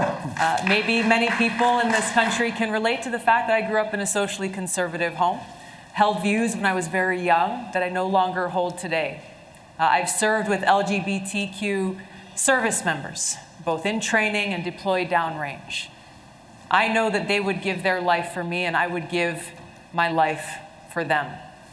It is this commitment that I'll carry through as President of the United States, recognizing that there are still people who are facing discrimination in the workplace, still people who are unable to find a home for their families. It is this kind of discrimination that we need to address. But it's not enough. It's not enough. If I can add to this, it's very important. 30 because seconds, this is not Senator. enough. Look, civil rights is some place to begin, but in the African American civil rights community, another place to focus on was to stop the lynching of African Americans. We do not talk enough about trans Americans, especially African American trans Americans, and the incredibly high rates of murder right now. We don't talk enough about how many children, about 30% of LGBTQ kids, who do not go to school because of fear. It's not enough just to be on the Equality Act. I'm an original co-sponsor. We need to have a president that will fight to protect LGBTQ Americans every single day from violence. Thank you, Senator Booker. Senator Klobuchar, let me put this to you. On the issue of civil rights, for decades, on the issue of civil rights and demographics, honestly, and politics, for decades, the Democratic Party has counted on African American voter turnout as step one to winning elections on a national level. Democrats are counting on the Latino community now and in the future in the same way. What have you done for Black and Latino voters that should enthuse them about going to the polls for you if you're your party's nominee? My life and my career and my work in the Senate has been about economic opportunity. And to me, this means better child care for everyone in this country. And when you want to have an economy that works, you need to have retirement that works. You need to have public schools that work. And you also need to make sure that those communities are able to get those jobs of the future, the STEM jobs. In fact, Donald Trump, one of the first bills that he signed, of the 34 he signed where I was the lead Democrat, okay, that's a first up here, was one that was about that, making sure minority community members could share in those jobs. So to me, this is about a few things. It's about an African-American woman that goes to a hospital in New Orleans, says her hands are swollen, and then doctor ignores her and her baby dies. It's about the fact that African-American women make 61 cents for every dollar a white man makes. So in short, we need to, one, and I will do this in my first 100 days as president, We will work to make sure everyone can vote at this table. Everyone can vote in this country. And we will also go to the next step of criminal justice reform. Senator Booker and I worked on that First Step Act, but we should go to the Second Step Act, which is to help all our communities across the Senator, country. thank you very much. 30-second follow-up to you. Secretary Castro, this is a 70% Latino city here in Miami. You are the only Latino Democrat who is running this year in the presidential race. Is that enough of an answer? What Senator Klobuchar is describing there, an economic justice agenda, is that enough to mobilize Latino voters to stand with the Democratic Party in a big way? Well, I also think that we have to recognize racial and social justice. And, I was in Charleston not too long ago, and I remembered that Dylan Roof went to the Mother Emanuel AME Church, and he murdered 9 people who were worshiping, and then he was apprehended by police without incident. Well, but what about Eric Garner and Tamir Rice and Laquan McDonald and Sandra Bland and Pamela Turner and Antonio Arce?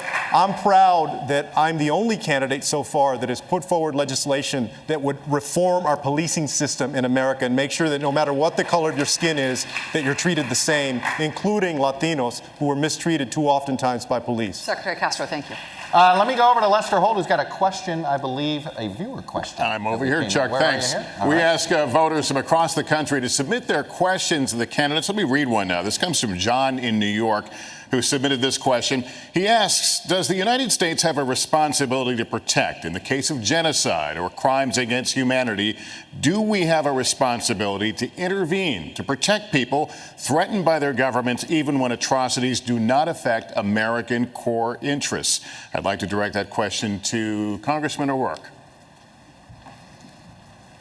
John, I appreciate the question. The answer is yes, but that action should always be undertaken with allies and partners and friends.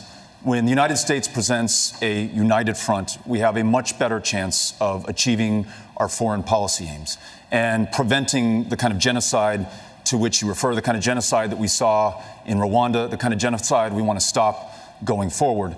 But unfortunately, under this administration, President Trump has alienated our allies and our friends and our alliances. He's diminished our standing in the world, and he's made us weaker as a country, less able to confront challenges, whether it's Iran or North Korea or Vladimir Putin in Russia, who attacked and invaded our democracy in 2016, and who President Trump has offered another invitation to do the same.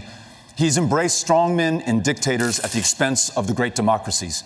As president, I will make sure that we live our values in our foreign policy.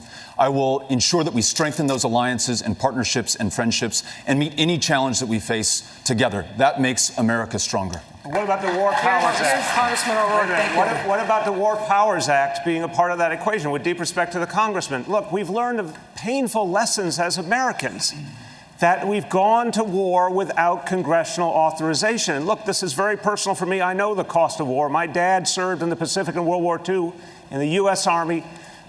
Battle of Okinawa, had half his leg blown off, and he came home with scars, both physical and emotional, and he did not recover. He spiraled downward, and he ultimately took his own life.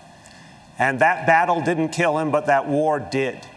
And look, even in the humanitarian crisis, and I think we should be ready, Congressman, to intervene. God forbid there is a genocide, but not without congressional approval. Democrats and Republicans, both in the Congress, have not challenged presidents and have let them get away with running the military without the congressional approval. We learned a lesson in Vietnam we seem to have forgotten.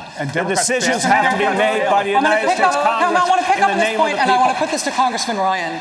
Today, the Taliban claimed responsibility for killing 2 American service members in Afghanistan. Leaders as disparate as President Obama and President Trump have both said that they want to end U.S. involvement in Afghanistan. But it isn't over for America. Why isn't it over? Why can't presidents of very different parties and very different temperaments get us out of there? And how could you? I appreciate that question. So I've been in Congress 17 years, and 12 of those years I've sat on the Armed Services Committee, either the Defense Appropriations Committee or the Armed Services Committee. And the lesson that I've learned over the years is that you have to stay engaged in these situations. Nobody likes it. It's long. It's tedious. But right now we have, so I would say we must be engaged in this. We must have our State Department engaged. We must have our military engaged to the extent they need to be. But the reality of it is this president doesn't even have people appointed in the State Department to deal with these things. Whether we're talking about Central America, whether we're talking about Iran, whether we're talking about Afghanistan, we've got to be completely engaged. And here's why.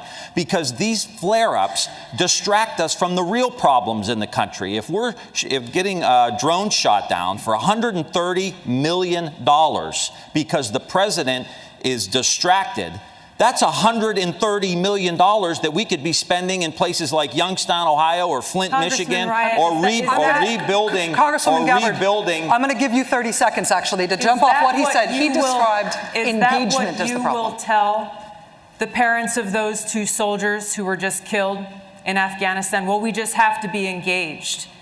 As a soldier, I will tell you that answer is unacceptable. We have to bring our troops home from Afghanistan. We are in a place in Afghanistan where we have lost so many lives. We've spent so much money that's coming out of every one of our pockets, money that should be going into communities here at home, meeting the needs of the people here at home. We are no better off in Afghanistan today than we were when this war began. This is why it's so important to have a president and commander-in-chief who knows the cost of war and who's ready to do the job on day one. I am ready to do that job when I walk into the Oval Office. Thank you very much. Listen, I'm going to go down the line. I'm going to go down the line here. Well, you know what? You felt like she was responding. You get 30 seconds. Go. Good man. Fair enough. I appreciate that. I hear what you're saying. I would just say I don't want to be engaged. I wish we were spending all this money in places that I've represented that have been completely forgotten and we were rebuilding. But the reality of it is, if the United States isn't engaged, the Taliban will grow and they will have bigger, bolder terrorist acts. We have got to have some present there. The Taliban was there long before we came in. They'll be there long before we leave. Well, we cannot keep U.S. troops deployed to Afghanistan thinking that we're going to somehow squash this Taliban that has been there, that every other country that's tried has failed. I didn't say squash them. When we weren't in there, they started flying planes into our buildings. So I'm just saying right now, the Taliban didn't attack us on 9/11. Al-Qaeda did. Well, I understand. Al-Qaeda attacked us on 9/11. I understand. That's why I and so many other people joined the military to go after Al-Qaeda, not the Taliban. The Taliban was protecting those people who were plotting against us. All I'm saying is, if we want to go into elections and we want to say that we got to withdraw from the world, that's what President Trump is saying. We can't. I would love for us to. You know who's protecting Al-Qaeda right now in Saudi Arabia? I want to go down the line here, finish up foreign policy. It's a simple question. What is the biggest threat to who is the geopolitical threat to the United States? Just give me a one-word answer, Congressman Delaney. Could you repeat the question? Greatest geopolitical threat to the United States right now, Congressman Delaney? Well, the biggest geopolitical challenge is China, but the biggest geopolitical threat remains nuclear weapons. Okay. Right? So those are different questions. Totally get it. Go ahead, Governor Inslee. The biggest threat to the security of the United States is Donald Trump, and there's no question. Okay. Congresswoman Gabbard. The greatest geopolitical threat. The greatest threat that we face is the fact that we are at a greater risk of nuclear war today than ever before in history. Senator Two Klobuchar. threats: economic threat, China, but our major threat right now is what's going on in the Mideast with Iran. If we don't get our try to keep it together at slimmer than what we've been going here. One or two words. Our existential threat is climate change. We have to confront it before it's too late. Senator Warner. Climate change. Yeah, Senator Booker. Nuclear proliferation and climate change. Secretary Castro. Say China and climate change. Congressman Ryan. China, without a question, they're wiping us around the world economically. And Mr. Mayor. Russia, because they're trying to undermine our democracy, and they've been doing a pretty damn good job of it, and we need to stop them. All right. Well, thank you for that wide variety of answers. And I mean that. No, I mean that that's what this debate is about. This is the best part of a debate like this. Congressman O'Rourke. Special Counsel Robert Mueller's report outlines multiple instances of potential criminal behavior by President Trump. House Speaker Pelosi has publicly and privately resisted any move toward impeachment in the House. If the House chooses not to impeach, as president, would you do anything to address the potential crimes that were outlined in Mr. Mueller's report? Yes, and I'll tell you why. How, by the way, if the answer is yes? One of the most powerful pieces of art in the United States Capitol is the Trumbull painting of General George Washington resigning his commission to the Continental Congress, at the height of his power, submitting to the rule of law and the will of people. That has withstood the test of time for the last 243 years. If we set another precedent now, that a candidate who invited the participation of a foreign power, a president who sought to obstruct the investigation into the invasion of our democracy, if we allow him to get away with this with complete impunity, then we will have set a new standard. And that is that some people, because of the position of power and public trust that they hold, are above the law. And we cannot allow that to stand. So we must begin impeachment now so that we have the facts and the truth, and we follow them as far as they go and as high up as they reach, and we save this democracy. And if we've not been able to do that in this year or the year that follows, and under my administration, our Department of Justice will pursue these facts and ensure that there are consequences, there is accountability, and there is justice. It's the only way that we save this country. Thank you, Congressman O'Rourke. Congressman Delaney, because of the accountability issues that Congressman O'Rourke was just describing there, and the real political landscape in which Nancy Pelosi is saying that impeachment will not be pursued in the House, it raises the prospect, and the Mueller report raises the prospect, that President Trump could be prosecuted for some of those potential crimes down the line. No U.S. president has ever been prosecuted for crimes after leaving office. Do you believe that President Trump could or should be the first? I guess there's always a first. Should he be? I don't think anyone's above the law. I don't think anyone is above the law, including a president. I support Speaker Pelosi's decisions that she's making in the House of Representatives right now as Speaker. I think she knows more about the decision as to whether to impeach the president than any of the 2020 candidates combined. Conceded. So, on the but issue of prosecution, I do think no one's above the law, and this president, who is lawless, should not be above the law. But I will tell you, Rachel, the one thing when you're out doing as much campaigning as I've done, 400 events, all 99 counties in Iowa, this is not the number one issue the American people ask us about. It's not. They want to know what we're going to do for health care, how we're going to lower pharmaceutical prices, how we're going to build infrastructure, what we're going to do to create jobs in their communities. You know, last year in our country, 80% of the money for startup businesses went to 50 counties in this country. There's over 3,000 counties in this country. That's what they care about. They care about what's going on in the public schools. They care about what's going on with jobs in their communities, with their pay, with their health care, with infrastructure. These are the issues. These kind of kitchen table, pocketbook issues are actually what most Americans care about.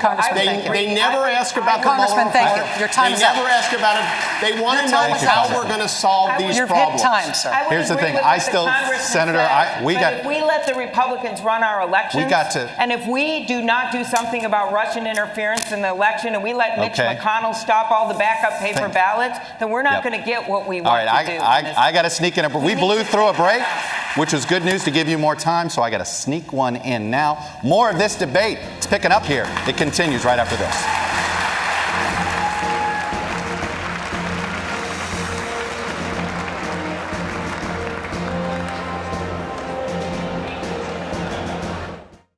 Don't miss night 2 of the Democratic debate as 10 more candidates battle it out tomorrow at 9 Eastern on NBC, MSNBC, and Telemundo.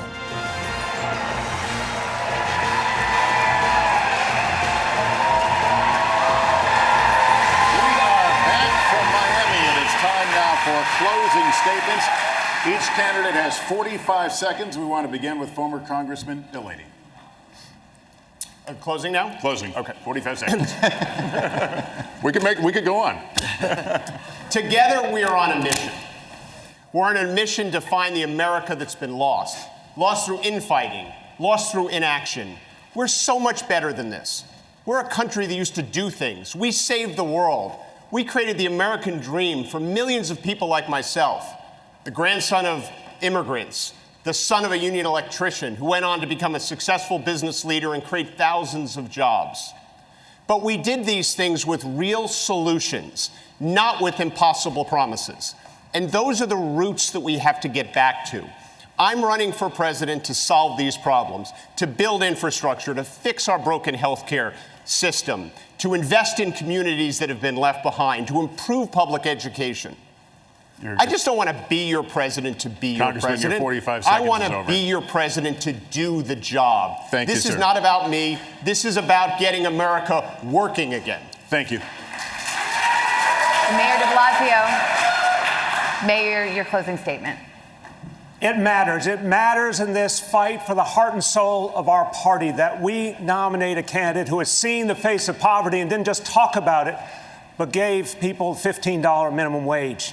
It matters that we nominate a candidate who saw the destruction wrought by a broken health care system and gave people universal health care. It matters that we choose someone who saw the wasted potential of our children denied pre-K and gave it to every single one of them for free. These things really matter.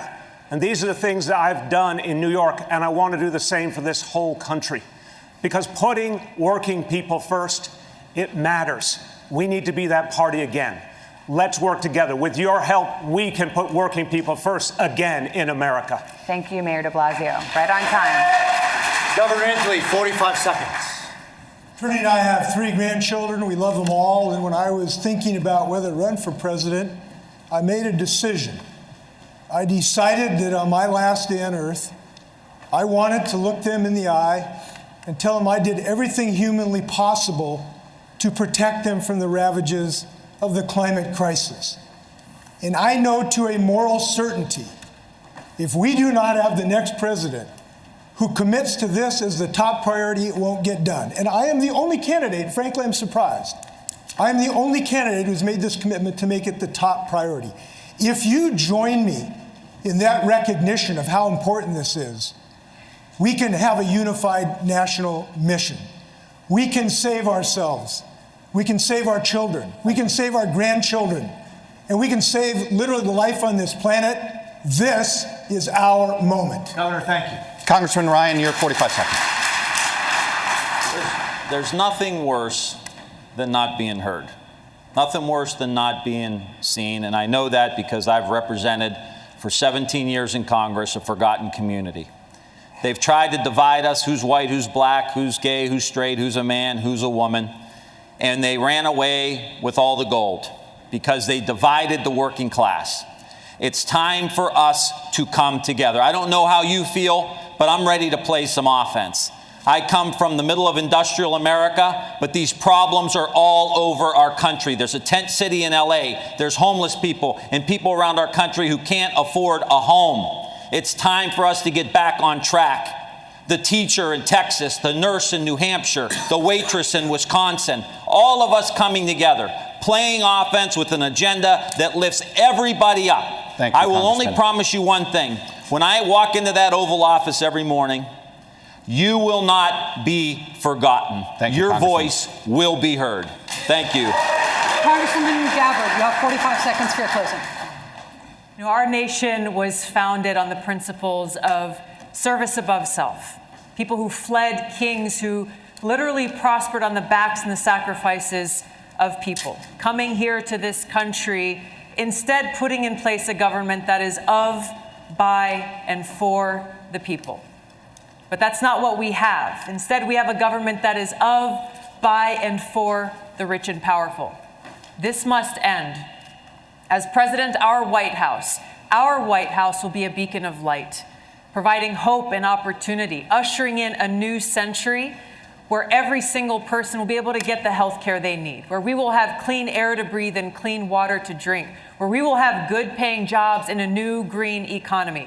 Join me in ushering in this new century with peace, prosperity, opportunity, and justice for all. Congresswoman, thank you. Secretary Castro, you have 45 seconds, sir. Me llamo Julián Castro y estoy postulando por presidente de los Estados Unidos.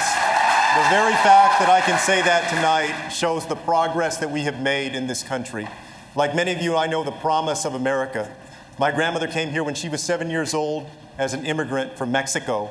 And just 2 generations later, one of her grandsons is serving in the United States Congress, and the other one is running for president of the United States.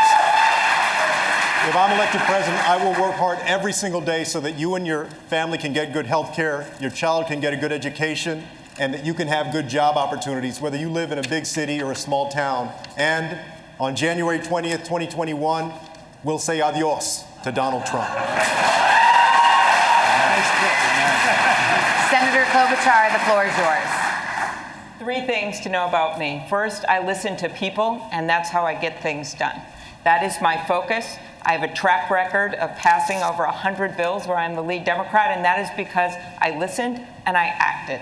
And I think that's important in a president. Everything else just melts away. Secondly, I'm someone that can win and beat Donald Trump. I have won every place, every race, and every time. I have won in the reddest of districts, ones that Donald Trump won by over 20 points. I can win in states like Wisconsin and Iowa and in Michigan. And finally, I am not the establishment party candidate. I've got respect, but I'm not that person. I am the one that doesn't have a political machine that doesn't come from money. And I don't make all the promises that everyone up here makes, but I can promise you this. I am going to govern with integrity, I'm going to have your back, and I'm going to govern for you. Thank you, Senator. Senador Booker, sus 45 segundos. Gracias. 50 years ago this month, my family moved into the town I grew up in because after being denied a house because of the color of their skin, it was activists, mostly white activists, that stood up and fought for them. That's the best of who we are as America. And why, when I got out of law school, I moved into the inner city of Newark to fight as a tenant lawyer for other people's rights. I've taken on bullies and beat them. I've taken on tough fights and we've won. And we win those fights not by showing the worst of who we are, but rising to who's best. Donald Trump wants us to fight him on his turf and his terms. We will beat him. I will beat him by calling this country to a sense of common purpose again. This is a referendum on him and getting rid of him, but it's also a referendum on us, who we are and who we must be to each other. It's time we win this election. And the way I'll govern is by showing the best of who we are, because that's what this country needs and deserves. Thank you. Congressman O'Rourke, 45 seconds. Our daughter Molly turned 11 this week. I'm on this stage for her, for children across this country, including some her same age who've been separated from their parents and are sleeping on concrete floors under aluminum blankets tonight. If we're going to be there for them, if we're going to confront the challenges that we face, we can't return to the same old approach. We're going to need a new kind of politics, one directed by the urgency of the next generation. Those climate activists who are fighting not just for their future, but for everyone's. Those students marching not just for their lives, but for all of ours. We'll need a movement like the one that we led in Texas. It renewed our democracy by bringing everyone in and writing nobody off. That's how we beat Donald Trump. That's how we bring this great country together again. Join us. This is our moment, and the generations that follow are counting on us to meet it. Thank you, Congressman. Senator Warren, you have 45 seconds for the final statement of the evening. Thank you. It's a great honor to be here. Never in a million years did I think I would stand on a stage like this. I was born and raised in Oklahoma. I have 3 older brothers. They all joined the military. I had a dream growing up, and my dream was to be a public school teacher. By the time I graduated from high school, my family didn't have the money for a college application, much less a chance for me to go to college. But I got my chance. It was a $50 a semester commuter college. That was a little slice of government that created some opportunity for a girl, and it opened my life. I am in this fight because I believe that we can make our government, we can make our economy, we can make our country work, not just for those at the top. We can make it work for everyone, and I promise you this, I will fight for you as hard as I fight for my own family. We would like to thank all of the candidates who participated with us tonight, and that will do it for night 1 of this 2-night event. And guess what? We've got 10 more candidates tomorrow night. We certainly hope you will join us then, but for now, that concludes our coverage of this first Democratic debate from Miami. For Savannah, Jose, Chuck, and Rachel, I'm Lester Holt. Have a good night, everyone.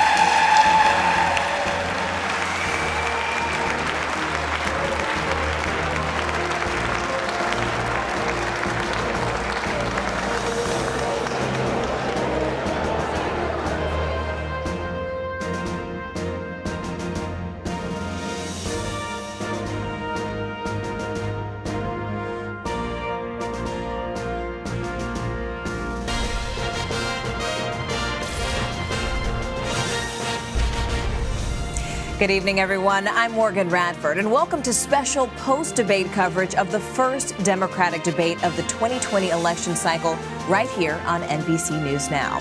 We just wrapped up night one of the first Democratic debate, and we've got a lot to talk about. The top 4 frontrunners going into tonight were in the top 5 for the most airtime. That's Elizabeth Warren, Cory Booker, Beto O'Rourke, and Amy Klobuchar. Also in the top 5 was Julian Castro. And not surprisingly, it was a night that was all about the issues. We heard from the candidates on things like immigration, free college, health care, the Iran deal, abortion, gun violence, the Supreme Court, climate change, police violence, and of course, LGBTQ rights. So to break down what we saw this evening, we're bringing our panel back in. We have Republican political consultant Shermichael Singleton, Politico reporter Alex Thompson, and MSNBC political analyst Zerlina Maxwell. They're here with us to talk about the highlights. Alex, did anyone surprise you tonight? I think Secretary Castro clearly had the most surprising night, both his ability to really have his finger on the pulse on certain policy issues, but I think he really caught Beto O'Rourke off guard by kind of hitting him from the left on this question about, is it a crime to cross the border?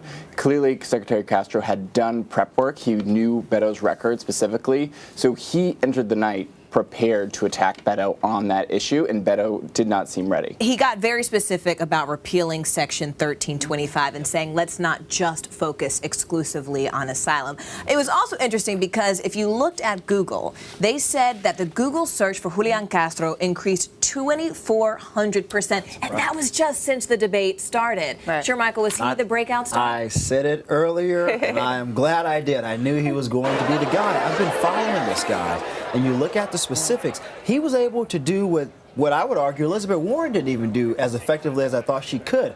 Talk about very detailed policies in a way where the average person watching, I get this. This makes sense, and I know how it's going to impact me. This was a great night for him. It was interesting because I think we saw Elizabeth Warren brought the passion, but Castro seemed to really bring the policy. Right. I mean, it's tough in 60 seconds to do both, right? And I think that he prepared for exactly that. I also think that he had the benefit of, people not necessarily telling the difference between him and his brother, right? I mean, his twin brother, it's funny. Joaquin. It's funny, but let's be clear. I think people were like, okay, so this is Julian, not Joaquin, and this is what he's about.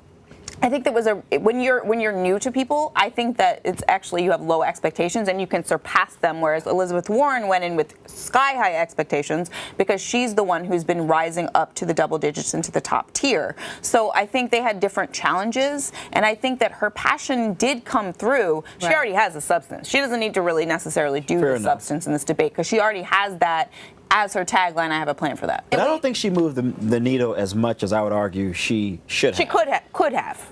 Maybe not should have I think in she this should moment. have. I mean, because look, let's be honest. Her goal and objective should be to be on the same debate stage as Bernie Sanders, as Joe Biden, as Mayor Pete, as Kamala Harris. Right. I'm not necessarily sure that we'll see a 5 or 10 point bump from her performance tonight. Why? What did she not do? Well, look, I think a lot of people were anticipating a lot of energy coming from Elizabeth Warren. I would argue you saw more energy coming from Mayor Bill de Blasio than you did from Elizabeth Warren, Even Delaney brought who I some would heat. say exactly, he really did. So I think a lot of people sort of saw her. She was the front runner on that stage tonight among all of those competitors, and she didn't, in my opinion, quite meet the mark as far as the expectations that I had set for her from what we've seen so far over the past several weeks. Well, speaking of that, is they were high expectations. I think that's because she was the front runner, right? So she's in the center of the stage. All the fire is aimed at her. Right. So I feel like all she had to do tonight was not mess up. And she because did that. when you have momentum in this presidential campaign, that can continue as long as you don't have a major screw up or gaffe. Alex, I want to get your perspective on this because when I posted the question to Twitter about what they wanted to hear, Raymond D said, did any candidate miss their opportunity to stand out? I think Amy Klobuchar did fail. I think Governor Inslee failed. I think they both had their little moments. They're going to be able to really push it forward, but they're in this sort of tier where they might not even qualify for the next round of debates in September, October. They need moments in order to catch fire, in order to get to the 130,000 mark. I think Amy Klobuchar did have a little bit of a moment where she called out Governor Inslee for sort of mansplaining. But otherwise, I think she said women had been here on the front lines. And right. issue for a very long time. He tried to act like he was the only one standing up for women's rights. That's right. Sir, who are you talking to? Which was interesting because my question was, what about the identity politics tonight? I think we all had the moment when we saw Beto come out and he was speaking Spanish. Julian spoke Spanish. Cory Booker spoke Spanish. But it wasn't just that, because más allá que el español, beyond the Spanish, we also saw that Cory Booker spoke explicitly about his connection to the black community. De Blasio said, oh, by the way, I've got a black son who is named Dante. And he made his own connection. So did it work? Did their reaching into their identity politics book? You don't think so? That did not work. No, that did not work. It was like pandering 102. Oh, you did not like that? No, I did not. I mean, so when Julian did it, he also talked about African Americans. I noticed that. Yeah. The same thing about Cory Booker. Talked about the Amy Church. Exactly. I mean, did you not see the expressions on Cory Booker? It became an immediate meme. Right, in Elizabeth Warren's face. Because Beto spoke Spanish. Yeah. I mean, they were looking at him like, what is happening right now? Like, really? I think the reason why is because he jumped right to it, right? It's not like he was like, hi, I'm Beto. He just like jumped right to the Spanish. And, you know, people who know Spanish on Twitter were like, he didn't even answer the question in Spanish. So if you're going to deploy the Spanish, I'm going to answer the question. As someone with raíces caribeñas, I'm going to say that he did speak Spanish, and I felt he did, but that was the moment when my phone started blowing up. My mom's like, oh, wow, está hablando español. I'm like, yeah, this is wild. And so for me, I was trying to think, when have we seen someone do it with that degree of fluidity? And to me, I do think it felt like in some cases pretty good. A marker of inclusion. Tim Kaine was pretty good at Spanish. He's fluent.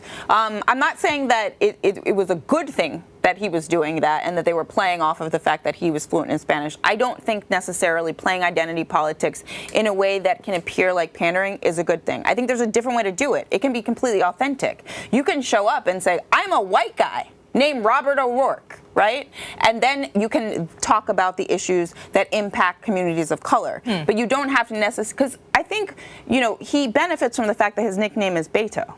And he benefits from the fact that some people looking at him may not know that he's a white man named Robert. Interesting. Right? Which, to be clear, in Spanish, Beto is the shortened version of Roberto, Robertico. It's how you say. So he grew up and he has pictures of himself young wearing a shirt that says Beto. So, you know, he authentically has an experience and a connection with that community. But Alex, what about when you heard de Blasio talk about his son? What did you think when that I think it was one of the best moments of his debate. And I think he actually was maybe not as big of a star as Julian, but certainly a breakout star of this debate.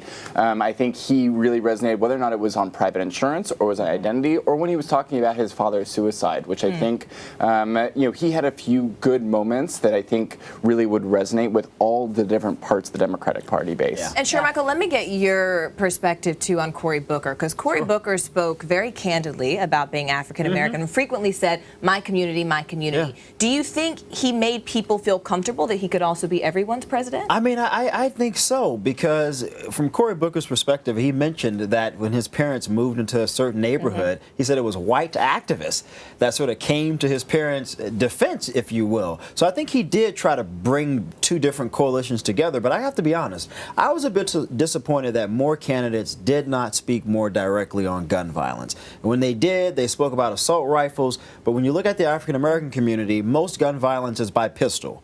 I was also disappointed that none of the candidates seemed to be prepared to answer the question directly about how would you deal with Mitch McConnell controlling the Senate. These are some great ideas. Well, Elizabeth Warren did address that. I don't think she. You didn't addressed like her it. answer. I think she talked around it. Interesting. But she didn't directly answer it. These are great ideas, but the reality is, if you get elected next year, Mitch McConnell is still the majority leader. None of these things are going to come to fruition. There's still something that happens after November 2020. Okay, well, there's a lot more to talk about here, and we heard from the candidates about where they stand on immigration, college, healthcare, abortion, and many other issues. Take a look at some of these highlights. A new democracy that is revived because we returned power to the people. No PACs, no gerrymandering. What's been missing is courage. Courage in Washington to take on the giants. I would do several things, starting with something we should have done a long time ago, which is to pass the Equal Rights Amendment. Who here would abolish their private health insurance in favor of a government-run plan? Just a show of hands, start off with. All right, well. It should not be an option in the United States of America for any insurance company to deny women coverage for their exercise of their right of choice. I just want to say there's 3 women up here that have fought pretty hard for a woman's right to choose. So I'll start with that. For all the American citizens out there who feel you're falling behind, who feel the American dream's not working for you, the immigrants didn't do that to you. I don't think we should conduct foreign policy in our bathrobe at 5 in the morning, which is what he does. If you need a license to drive a car, you should need a license to buy and own a firearm. We have to treat it like a public health emergency. That means bring data to bear, and it means make real change in this country, whether it's politically popular or not. My first visit after I announced my candidacy wasn't to Iowa or New Hampshire, it was to San Juan, Puerto Rico. Because people should know that if I'm elected president, everybody will count. I've served with LGBTQ service members, both in training and deployed downrange. I know that they would give their life for me, and I would give my life for them. We need to have a president that will fight to protect LGBTQ Americans every single day. On January 20th, 2021, we'll say adios to Donald Trump. Mayor Wade Messam of Miramar, Florida, is also running for president, but did not qualify to be on the debate stage tonight with the other Democratic candidates hoping to challenge President Trump in 2020. He joins us now live from Miramar, Florida, to share his perspective. Mayor, thank you so much for being with us this evening and sharing your time with us. What was your initial reaction to tonight's debate? Did anything surprise you? Well, no, we've been out on the campaign trail for some time now, and just hearing some of the other candidates is pretty consistent with some of the messages that we've heard over the campaign. And speaking of that, I mean, you said you've been campaigning for some months now, and when you've been out there, you've been talking specifically to gun control and talking about things like eliminating the student debt. Did you agree with the candidates' points on those issues? Was there anyone who you felt like really was aligned with what your vision is? Well, I think my message is more unique. We could have talked. It would have been better to hear more about the student loan debt crisis in more detail, as well as gun violence. As was mentioned earlier, we highlight massive shootings, but every day there's neighborhood gun violence that takes place, and we need more solutions dealing with just the plight of what drives those type of decisions for killings across this country. And I think as candidates, we have to come specifically to deal with these everyday issues. So what is your specific solution to the gun violence issue? Well, the first thing in terms of everyday violence, we have to improve the conditions of everyday Americans, where they have hope, where they have opportunity for prosperity, so they're not turning to a life of crime that leads to violence. I think when we improve the daily lives of Americans, especially in the urban communities and in areas where we see a lot of gun violence, we'll see a reduction. It's more than just taking guns off the streets. It's really taking and giving them education, giving them opportunities, and giving them an environment where they can succeed. And is there anything besides the gun control issue that you specifically feel like you could have brought to the debate stage tonight if given the opportunity? Well, one thing, there's a couple of things. First, I would have dealt more in terms of the student loan debt crisis. Being the first candidate to make that proposal to forgive the $1.5 trillion, I would have gone into those issues and would have made note how other candidates have also followed that lead and how that will benefit individuals that graduate from college with this crippling debt. The other thing, too, is about winning. We have to attract and motivate those individuals who would vote for a Democratic nominee who feel disenchanted. In all candor, if we're not speaking to those individuals that feel like we have solutions for them, that we will improve their lives, that the system can be tilted back in their favor instead of, rich corporations and the richest of Americans. Like in my state in Florida, elections are determined by 20,000, 30,000 votes. And those are individuals that basically just stay home. When you have 100,000 registered voters that just stayed home because they weren't motivated. In Florida, that is going to be critical. And we have to speak to those voters. So, Mayor, I want to ask you a question. I have to be honest, as I was walking in to do this show, someone stopped me in the hallway and they said, Morgan, at the end of the day, remember there can only be one. And they asked me, they said, if I could speak to the candidates, is there anyone who they would support if the answer was not them? Is there anyone based on the performance you saw tonight who you think you could get behind? Well, I think there's a lot more debates and discussions that needs to take place. I have a lot of respect for a lot of my fellow Democrats that are seeking the nomination, and any of us would be better than Donald Trump. So I think I'll have to speak that perhaps on one of the questions from the moderator after qualifying for one of the debates to answer that question. All right. Mayor Messam from Miramar, Florida, thank you so much for joining us this evening. It's been our pleasure speaking with you. Our pleasure. We're going to take a short break now, but stick with us. We'll be right back.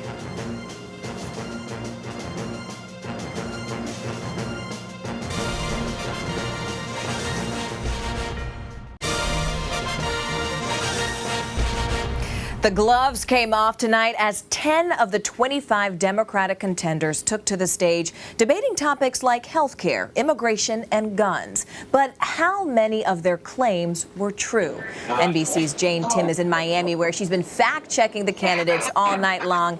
Jane, what did you find? You know, we had a pretty clean debate, Morgan. I've been doing this for a while. I'm here in this NBC workspace, and we were typing away, checking every claim, every number that came across our desks. It was a pretty clean debate. A few things I wanted to bring up. We saw Julian Castro tie the tragic death of that father and daughter to Trump's own immigration policies. And we checked that. It is true that the president has instituted with his administration policies that slow the number of asylum seekers that can enter the country each day and claim asylum. And this was something that, according to the reporting in Mexico, is one of the things that motivated this father to risk his life and cross the Rio Grande when he was tragically killed. A couple other things that came across my desk that I thought were interesting. Amy Klobuchar brought up that 2013 immigration bill, the Gang of Eight bill that we heard so much about years ago, and said it lowers the debt. She's really close here. It actually lowers the deficit, which does kind of lower the debt, but it doesn't tick down the debt the same way. It just means the debt rises at a lower rate than it would before. The big falsehood of the night, the big one that I saw as the standout thing worth fact-checking, was Beto O'Rourke saying that Purdue Pharma, the makers of OxyContin, had total impunity and had acted without any justice for their role in the narcotics and opioid crisis. The company has paid hundreds of millions of dollars in settlements. They're in court constantly fighting off these claims. He said they've never spent a night in jail. That's correct, but the overall claim of impunity, not exactly right. Wow, Jane, so that's a lot. Big Pharma, the deficit versus the debt, as well as immigration. Jane Tim, thanks so much for joining us this evening. As Jane mentioned, immigration was in focus tonight, a very hot topic, and it was the subject of a heated debate on stage that we saw between Beto O'Rourke and Julian Castro. They clashed over their immigration stances, and other candidates weighed in with their own opinions. Here are the highlights. Watching that image of Oscar and his daughter Valeria is heartbreaking. It should also piss us all off. If I were president today, I would sign an executive order that would get rid of Trump's zero tolerance policy, the Remain in Mexico policy, and the metering policy. This metering policy is basically what prompted Oscar and Valeria to make that risky swim across the river. On day one, I will make sure that, number one, we end the ICE policies and the customs and border policies that are violating the human rights. I will make sure that we reinstate DACA, that we reinstate pathways to citizenship for DACA recipients, and to make sure that people that are here on temporary protected status can stay and remain here. For all the American citizens out there who feel you're falling behind, who feel the American dream's not working for you, the immigrants didn't do that to you. The big corporations did that to you. Some of us on this stage have called to end that section, to terminate it. Some, like Congressman O'Rourke, have not. And I want to challenge all of the candidates to do that. As a member of Congress, I helped to introduce legislation that would ensure that we don't criminalize those who are seeking asylum and refuge in this country. If you're fleeing desperation, then I want to make sure that you're treated with. We have a situation right now where we need workers in our fields and in our factories. We need them to start small businesses. We need their ideas. And this president has literally gone backwards at a time where our economy needs immigrants. And so my proposal is to look at that 2013 bill that passed the Senate with Republican support, to upgrade that bill, to make it as good as possible and get it done. If you go to Guantanamo Bay, there are terrorists that are held that get better health care than those kids that have tried to cross the border in the United States. That needs to stop. And I think the president should immediately ask doctors and nurses to go immediately down to the border and start taking care of these kids. What kind of country are we running here where we have a president of the United States who's so focused on hate and fear and division? And what has happened now, the end result, is now we've got kids literally laying in their own snot with 3-week-old diapers that haven't been changed. Donald Trump the other day tried to threaten me. He thought it was a threat to tell me that he would send refugees in Washington state if we passed the law that I passed. And I told him that's not a threat at all. We welcome refugees into our state. We recognize diversity as a strength. This is how we've built America. That tradition is going to continue if I'm president of the United States. So a lot there to unpack tonight. Let's go straight to Dasha Burns, who's watching the debate with a few college students from all across the country. Guys, I have a question for you just to start. I thought there was a really powerful moment when Amy Klobuchar was talking about gun control. And she said, just like with gun control and with gay rights, kids lead the way. Do you all feel like as students, the issues you care about most were addressed tonight?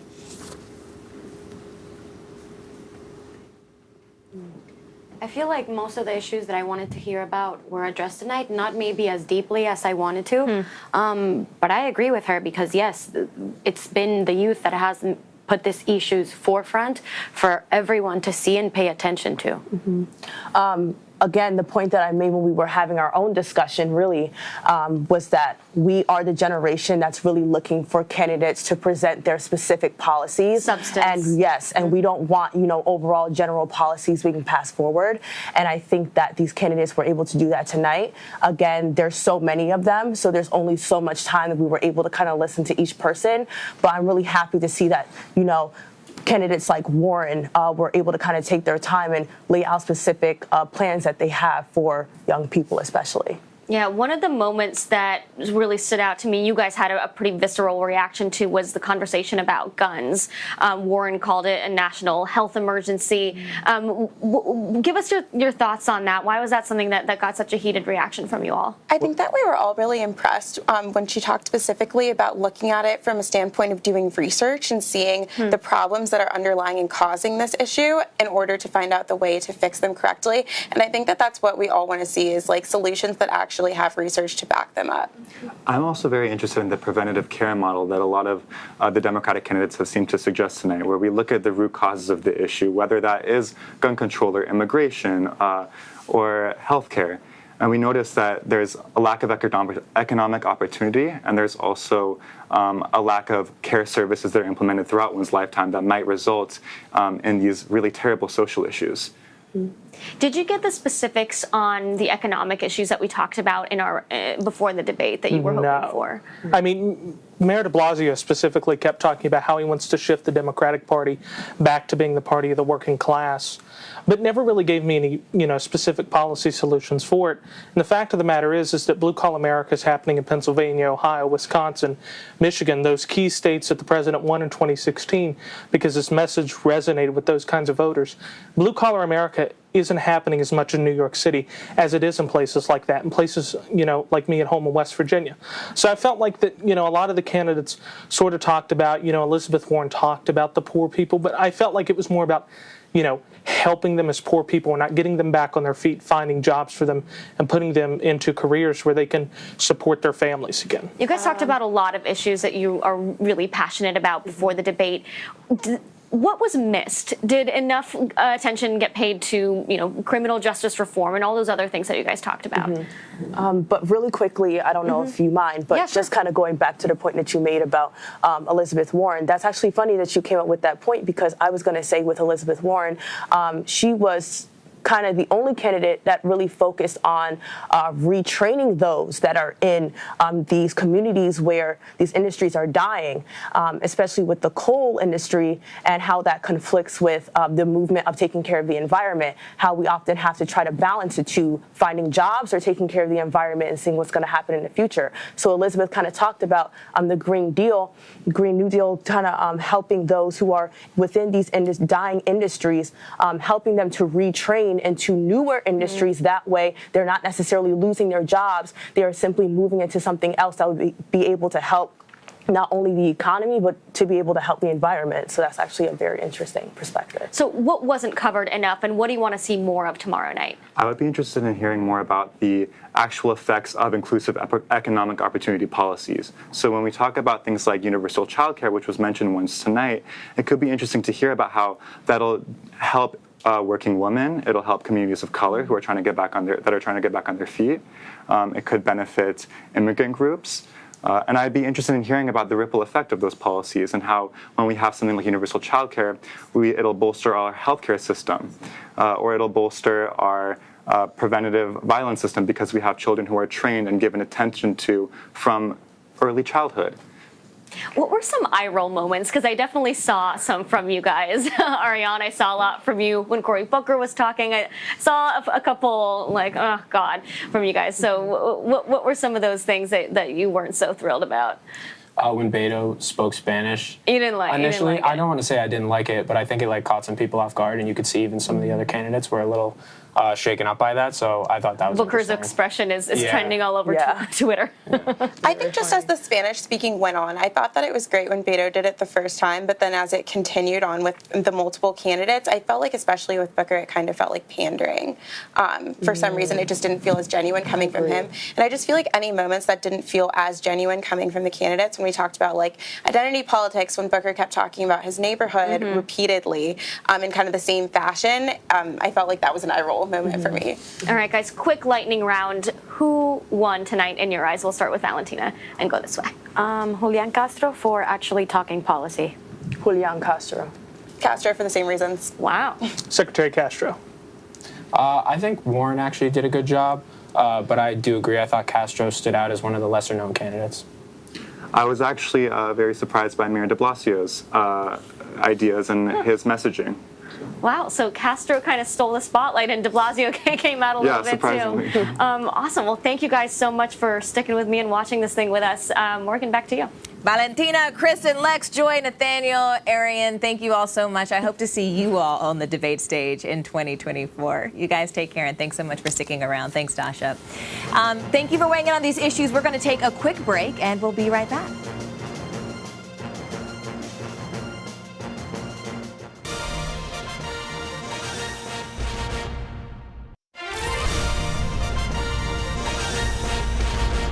Thanks so much for joining us. I'm Morgan Radford, and welcome back to special coverage of the first Democratic presidential debate. Tonight, we heard a lot about health care. Even the candidates exchanged some zingers. We heard about Medicare for All, single payer. The candidates butted heads on stage tonight as they discussed their individual health care plans. Here are some of the highlights.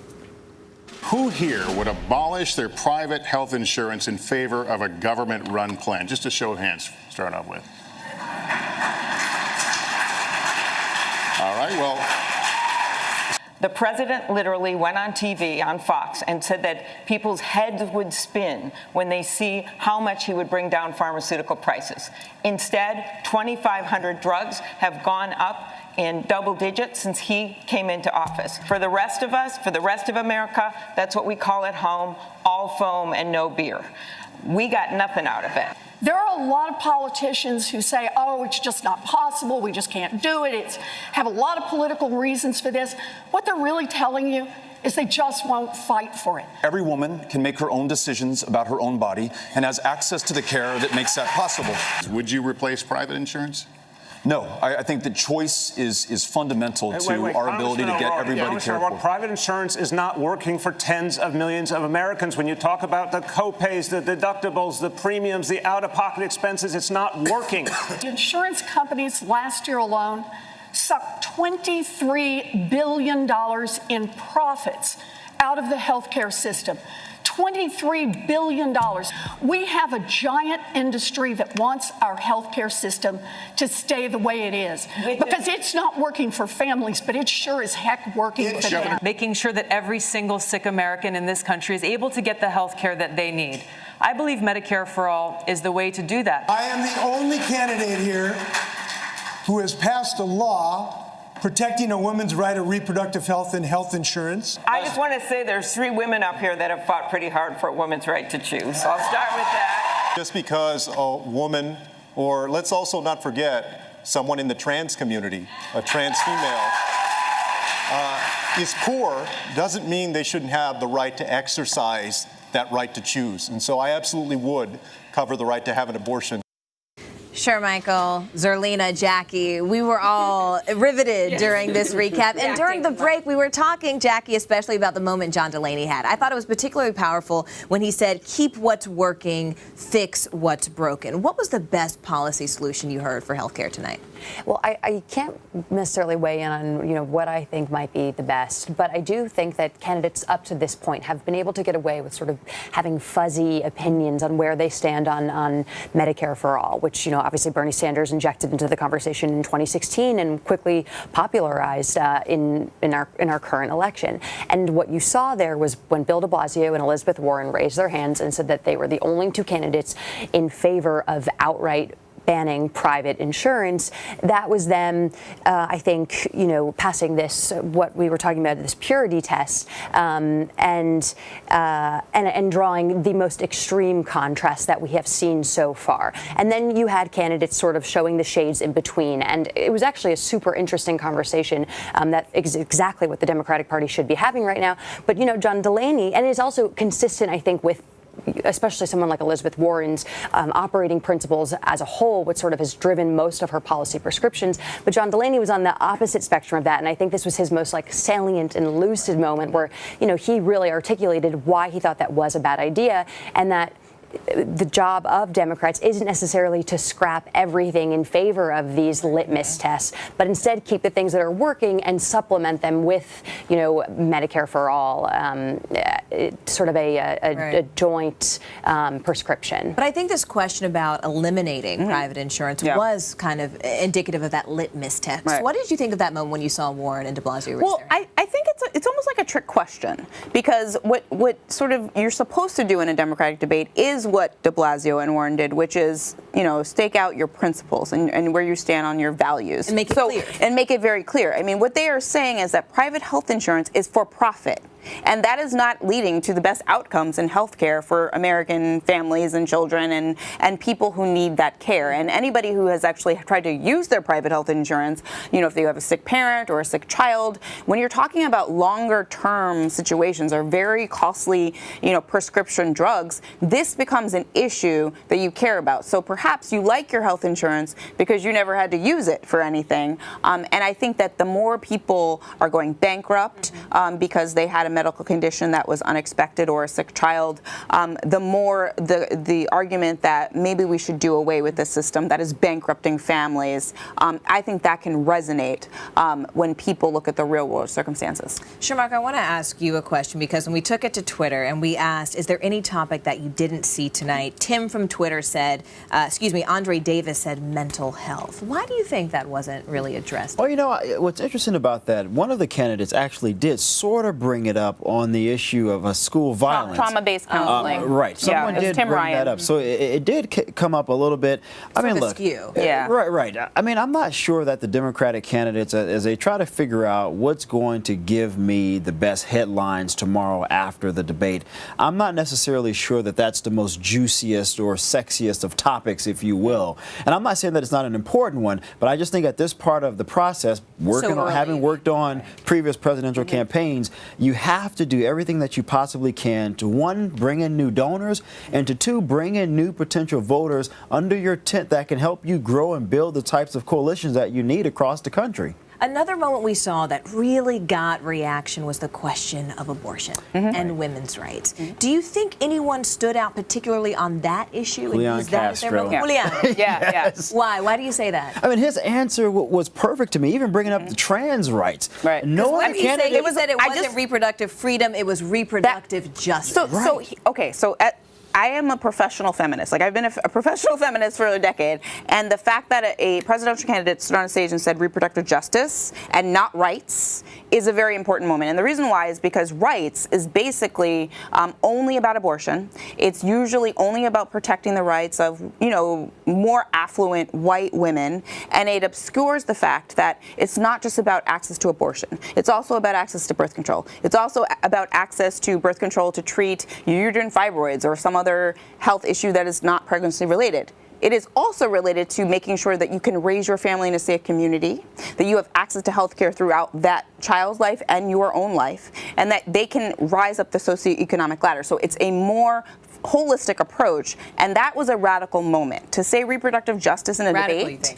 Yes. And Hillary Clinton did talk about reproductive justice in the 2016 campaign in a speech to Planned Parenthood, but I cannot recall her saying those words in a debate, and that's a big moment. So what did you think, Jackie? I mean, did you feel like the issue, the women's rights and the issue around abortion was adequately addressed by the candidates? Yeah, I do, and I really did appreciate Amy Klobuchar's zinger back at Governor Inslee. You all called it mansplaining. Yes. Was there mansplaining going on? But perhaps a little bit so. He did make a pretty bold and not totally accurate claim that he was the only person to protect abortion rights, and which meanwhile there were 3 female candidates on the stage who have also pretty much dedicated he their said he was the only one doing who the same legislation. Yeah, but what I'm actually really curious is to see Joe Biden answer that question tomorrow. And I was actually pretty surprised that Biden's name didn't come up during that conversation, because he is the one candidate who has been a bit behind the curve, especially in the conversation of reproductive justice, because he hasn't seemed to understand that a lot of the issues around reproductive justice disproportionately affects women of color. Are you speaking about the Hyde Amendment? Exactly. And, there was that reporting that his top female advisors had to educate him on why it was important for him to change his mind and flip-flop on the Hyde Amendment, because it disproportionately affect communities of color. And so I'm curious as to, how he's going to answer that question when he's put on the spot tomorrow. Sure, Michael. I want to get your opinion, though, on this concept of flip-flopping that Jackie brought up, because there was a very pointed moment at Tulsi Gabbard tonight as well. And they said, hold on now. We've looked at your record when it came to gay rights, and she was also someone who changed her position on abortion. Yeah. So what do you think at this stage in the process it does when a candidate has switched their position? I mean, look, every candidate at some point is going to have to respond to previous statements, to previous voting records if they have served in Congress, House or Senate. And I'm not surprised that candidates are going to look at the current landscape. They're going to look at the numbers, they're going to look at the data, the analytics, and say, wait a minute, I'm not in touch with the people that I need to help me win this thing. So perhaps I need to pivot, which is why we saw Joe Biden attempt to make a pivot, although I don't think it was very successful. But I would caution Democrats. There are, I would say, a significant portion of Americans who will say, I'm open to some of these other ideas, but I'm not all the way there yet. And you have to keep in mind, once you get out of this primary process, it's a general election. The dynamics change. I've done it 3 times. You're talking to the entire country now, not just the loudest voices in your party. And if you isolate too many people, you risk already jeopardizing your odds. So are you saying voters should be more patient? I'm saying that candidates need to be more smarter in how they navigate this process. But is it enough to say, I've evolved? Is that a satisfactory answer for a voter? Well, I think that you need to explain why and how. And I think that what Joe Biden did not do yet, which I think tomorrow, to your point, is a good opportunity, is to explain exactly his transition from the wrong position on Hyde to the correct position, or at least the party's position on Hyde. So you're saying they need to walk the voters through their thought I think he needs to walk people through that process, because he can't be defensive and say, well, that's just what I believed, or this is my personal beliefs because I'm a Catholic and this is my faith or my personal beliefs about abortion as an issue, as opposed to a policy issue that impacts women, right? Because I think the debate that we're having right now about Hyde and about all of these issues related to women's health care has to do with the fact that people who don't personally believe in abortion want to say that you can't have one. I don't care what you personally believe about abortion. We're talking about policies that impact everyone. So you can have your personal beliefs and your personal faith, but the policy prescriptions that impact all American citizens should uphold the rights that the Supreme Court said are in the Constitution. So that essentially is the debate right now, and I think that we're talking about abortion specifically, but I think that it actually touches on other issues too. Which is interesting. Where do the role of personal beliefs come in and personal connection? Because we were talking a lot during the break when we heard those college students say, no, we didn't like when we heard Beto speak Spanish. Why did everyone love it when we heard Julian Castro say, reproductive justice for women, but no one liked when Beto said, I'm going to speak Spanish for the Latinos, even though I'm not Latino? I think it's because he didn't answer the question. So I think it's the way that you do it, right? It's more the method than the fact that you're doing it, right? If he had started sort of with a more natural segue into the Spanish, I think it would have come across more authentic. It seemed to be, he jumped right into it, like, oh, let me show you this trick I can do, everybody. I'm going to speak Spanish right now. So you think it was a trick, not a connection? I think it was a method for him to show off as opposed to connect with that constituency. So what did you think, Jackie? Did you feel like it was a connective mechanism? I think it was definitely a prop that he had thought of ahead of time. I think, we saw all these articles about all of the different strategizing and brainstorming these campaigns were doing to get their candidates viral moment and how they were going to then push that out and make it go even more viral. But those kids who Dasha spoke with, I think there's no one more in tune with these who I think have a better pulse on these authenticity tests than the under 30 age range. And it was clear that they saw some people Spanish as pandering to the Latino community, and then others like Julian Castro as being authentic and genuine. And that, I think, is what is going to be so important in terms of even Joe Biden addressing a flip-flop or someone apologizing or explaining their evolution. And at the end of the day, I think that's why Obama was so successful, because people really felt that authenticity. Yeah. And I think you should be able to have a personal belief as a candidate and still recognize I'm the president, I'm supposed to represent and lead the entire country. Therefore, I recognize if I'm not in sync with where the rest of the country is going, I still have to lead with what you guys expect. I think President Obama, to your point, was extremely effective at doing that. These are my personal beliefs, but I recognize what the rest of the country wants and seeks out of me, and I need to try to meet the country where they are. And I think Joe Biden needs to sort of articulate that tomorrow. But how do you do that stylistically so that you still convey this authenticity? This is why I'm not a presidential candidate.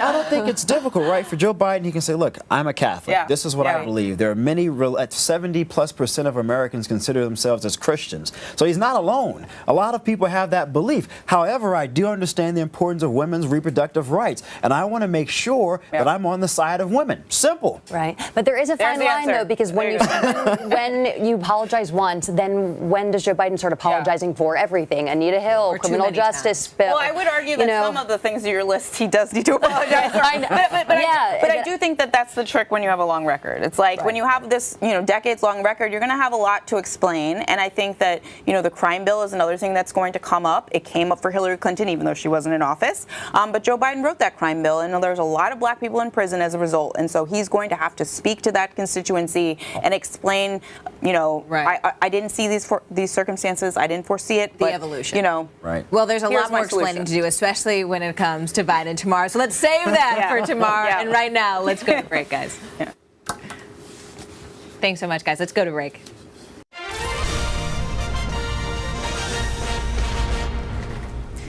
Sure, Michael, Alex, and Zerlina are back with us now. And tomorrow there are some big names on the debate stage. What are you guys looking to hear tomorrow? Look, Joe Biden, in my opinion, has the most to lose. And I guarantee you that Bernie Sanders is going to come very hard for Joe Biden. But I think people forget Joe Biden is a very, very talented debater himself. I think Biden has to sort of put himself as, I am the best person to go head-to-head with Trump. And when they talk about these issues, if I was advising him, I would say, bring up your 8 years with Obama. We did this. I was working on some of these issues that you guys are talking about before. So I have been there, and if you elect me, I'm going to make sure these things come to fruition. And what do you think about the fireworks? I mean, Alex, do you expect there to be more zingers tomorrow night? Oh, absolutely. I mean, you have... Why do you say that? Well, just because you have the front runner on the stage and you have 3 of the other top 5 candidates that are right behind him, and they all want to take him down. Right. And then what you're going to see also is that Mayor Pete and Biden have both had rocky few weeks. Pete is definitely going to get questions about the police officer in South Bend that shot a black man and his response to it. And then Biden also is just going to be taking it from all sides, and everyone's going to be watching. Does he have a senior moment? Does he lose it? Does he get defensive?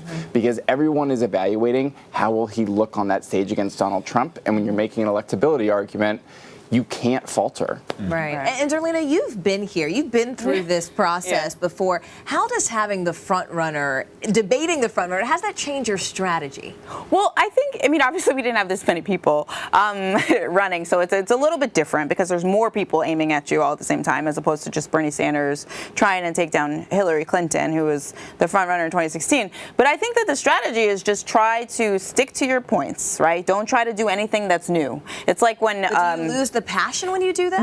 Well, perhaps, but I think that the challenge of any presidential campaign is to combine the policy and the passion together. I think that that's why Elizabeth Warren has been rising, because she's always had the passion. She added the policy and has been deliberately releasing that. I think tomorrow the moment is going to be, how does Joe Biden respond to the attacks that are going to come his way inevitably, and whether or not he's going to seem dismissive of some of the younger candidates or maybe the women on stage. I'm looking for that. I'm looking for an awkward Joe Biden gaffe moment. Okay, so you've said awkward. Alex, you said senior moment. Is age going to be a factor tomorrow night? Oh, absolutely. I mean, you're going to have Pete Buttigieg, who's 37, right near Joe Biden, who is 76 or 77. And then Bernie Sanders is 77. He is half their age. If not, they're going to try to do little things, big and small, to try to show that they are younger, more vibrant. And I think, Bernie, when they're going to watch how cranky he gets,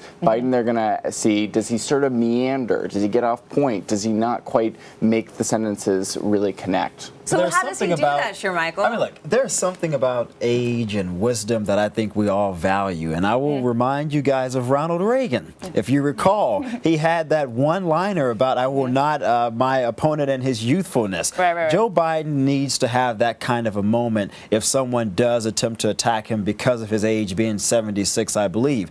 I think, look, when you think about what most voters are concerned about, it's not age. Right. It is who can defeat Trump. It's not race. It's not gender. And this is among Democratic voters. Who can go toe-to-toe with Donald Trump? And right now, most people think that individual is Joe Biden. And that's a huge advantage going into tomorrow night. But I think he's actually the default choice. I think he's a placeholder. I think he's the placeholder for people who don't like Trump. They want to win, and he's a known quantity. There are so many candidates that you've never heard of before, and so you're just learning about them. A lot of people are going to now like Julian Castro and perhaps follow him more closely, and maybe that pulls away from Biden a bit. Well, we saw the gloves come off tonight, and the question is, will they come off again tomorrow? Zerlina, Alex, Shermichael, thank you so much for sticking around all night, all 4 hours with us. We look forward to seeing you again tomorrow. And again, thank you to Jackie, thank you to Dasha, and our entire group of college students. That's all for us here in New York. We look forward to seeing you tomorrow right back here, starting at 8 p.m. Eastern with our debate pre-show. Then Night 2 from Miami kicks off at 9 p.m. Eastern. You're looking right here at your screen at the faces you will see on the stage under those bright lights. Thank you so much for watching. We'll be with you tomorrow. Have a great night.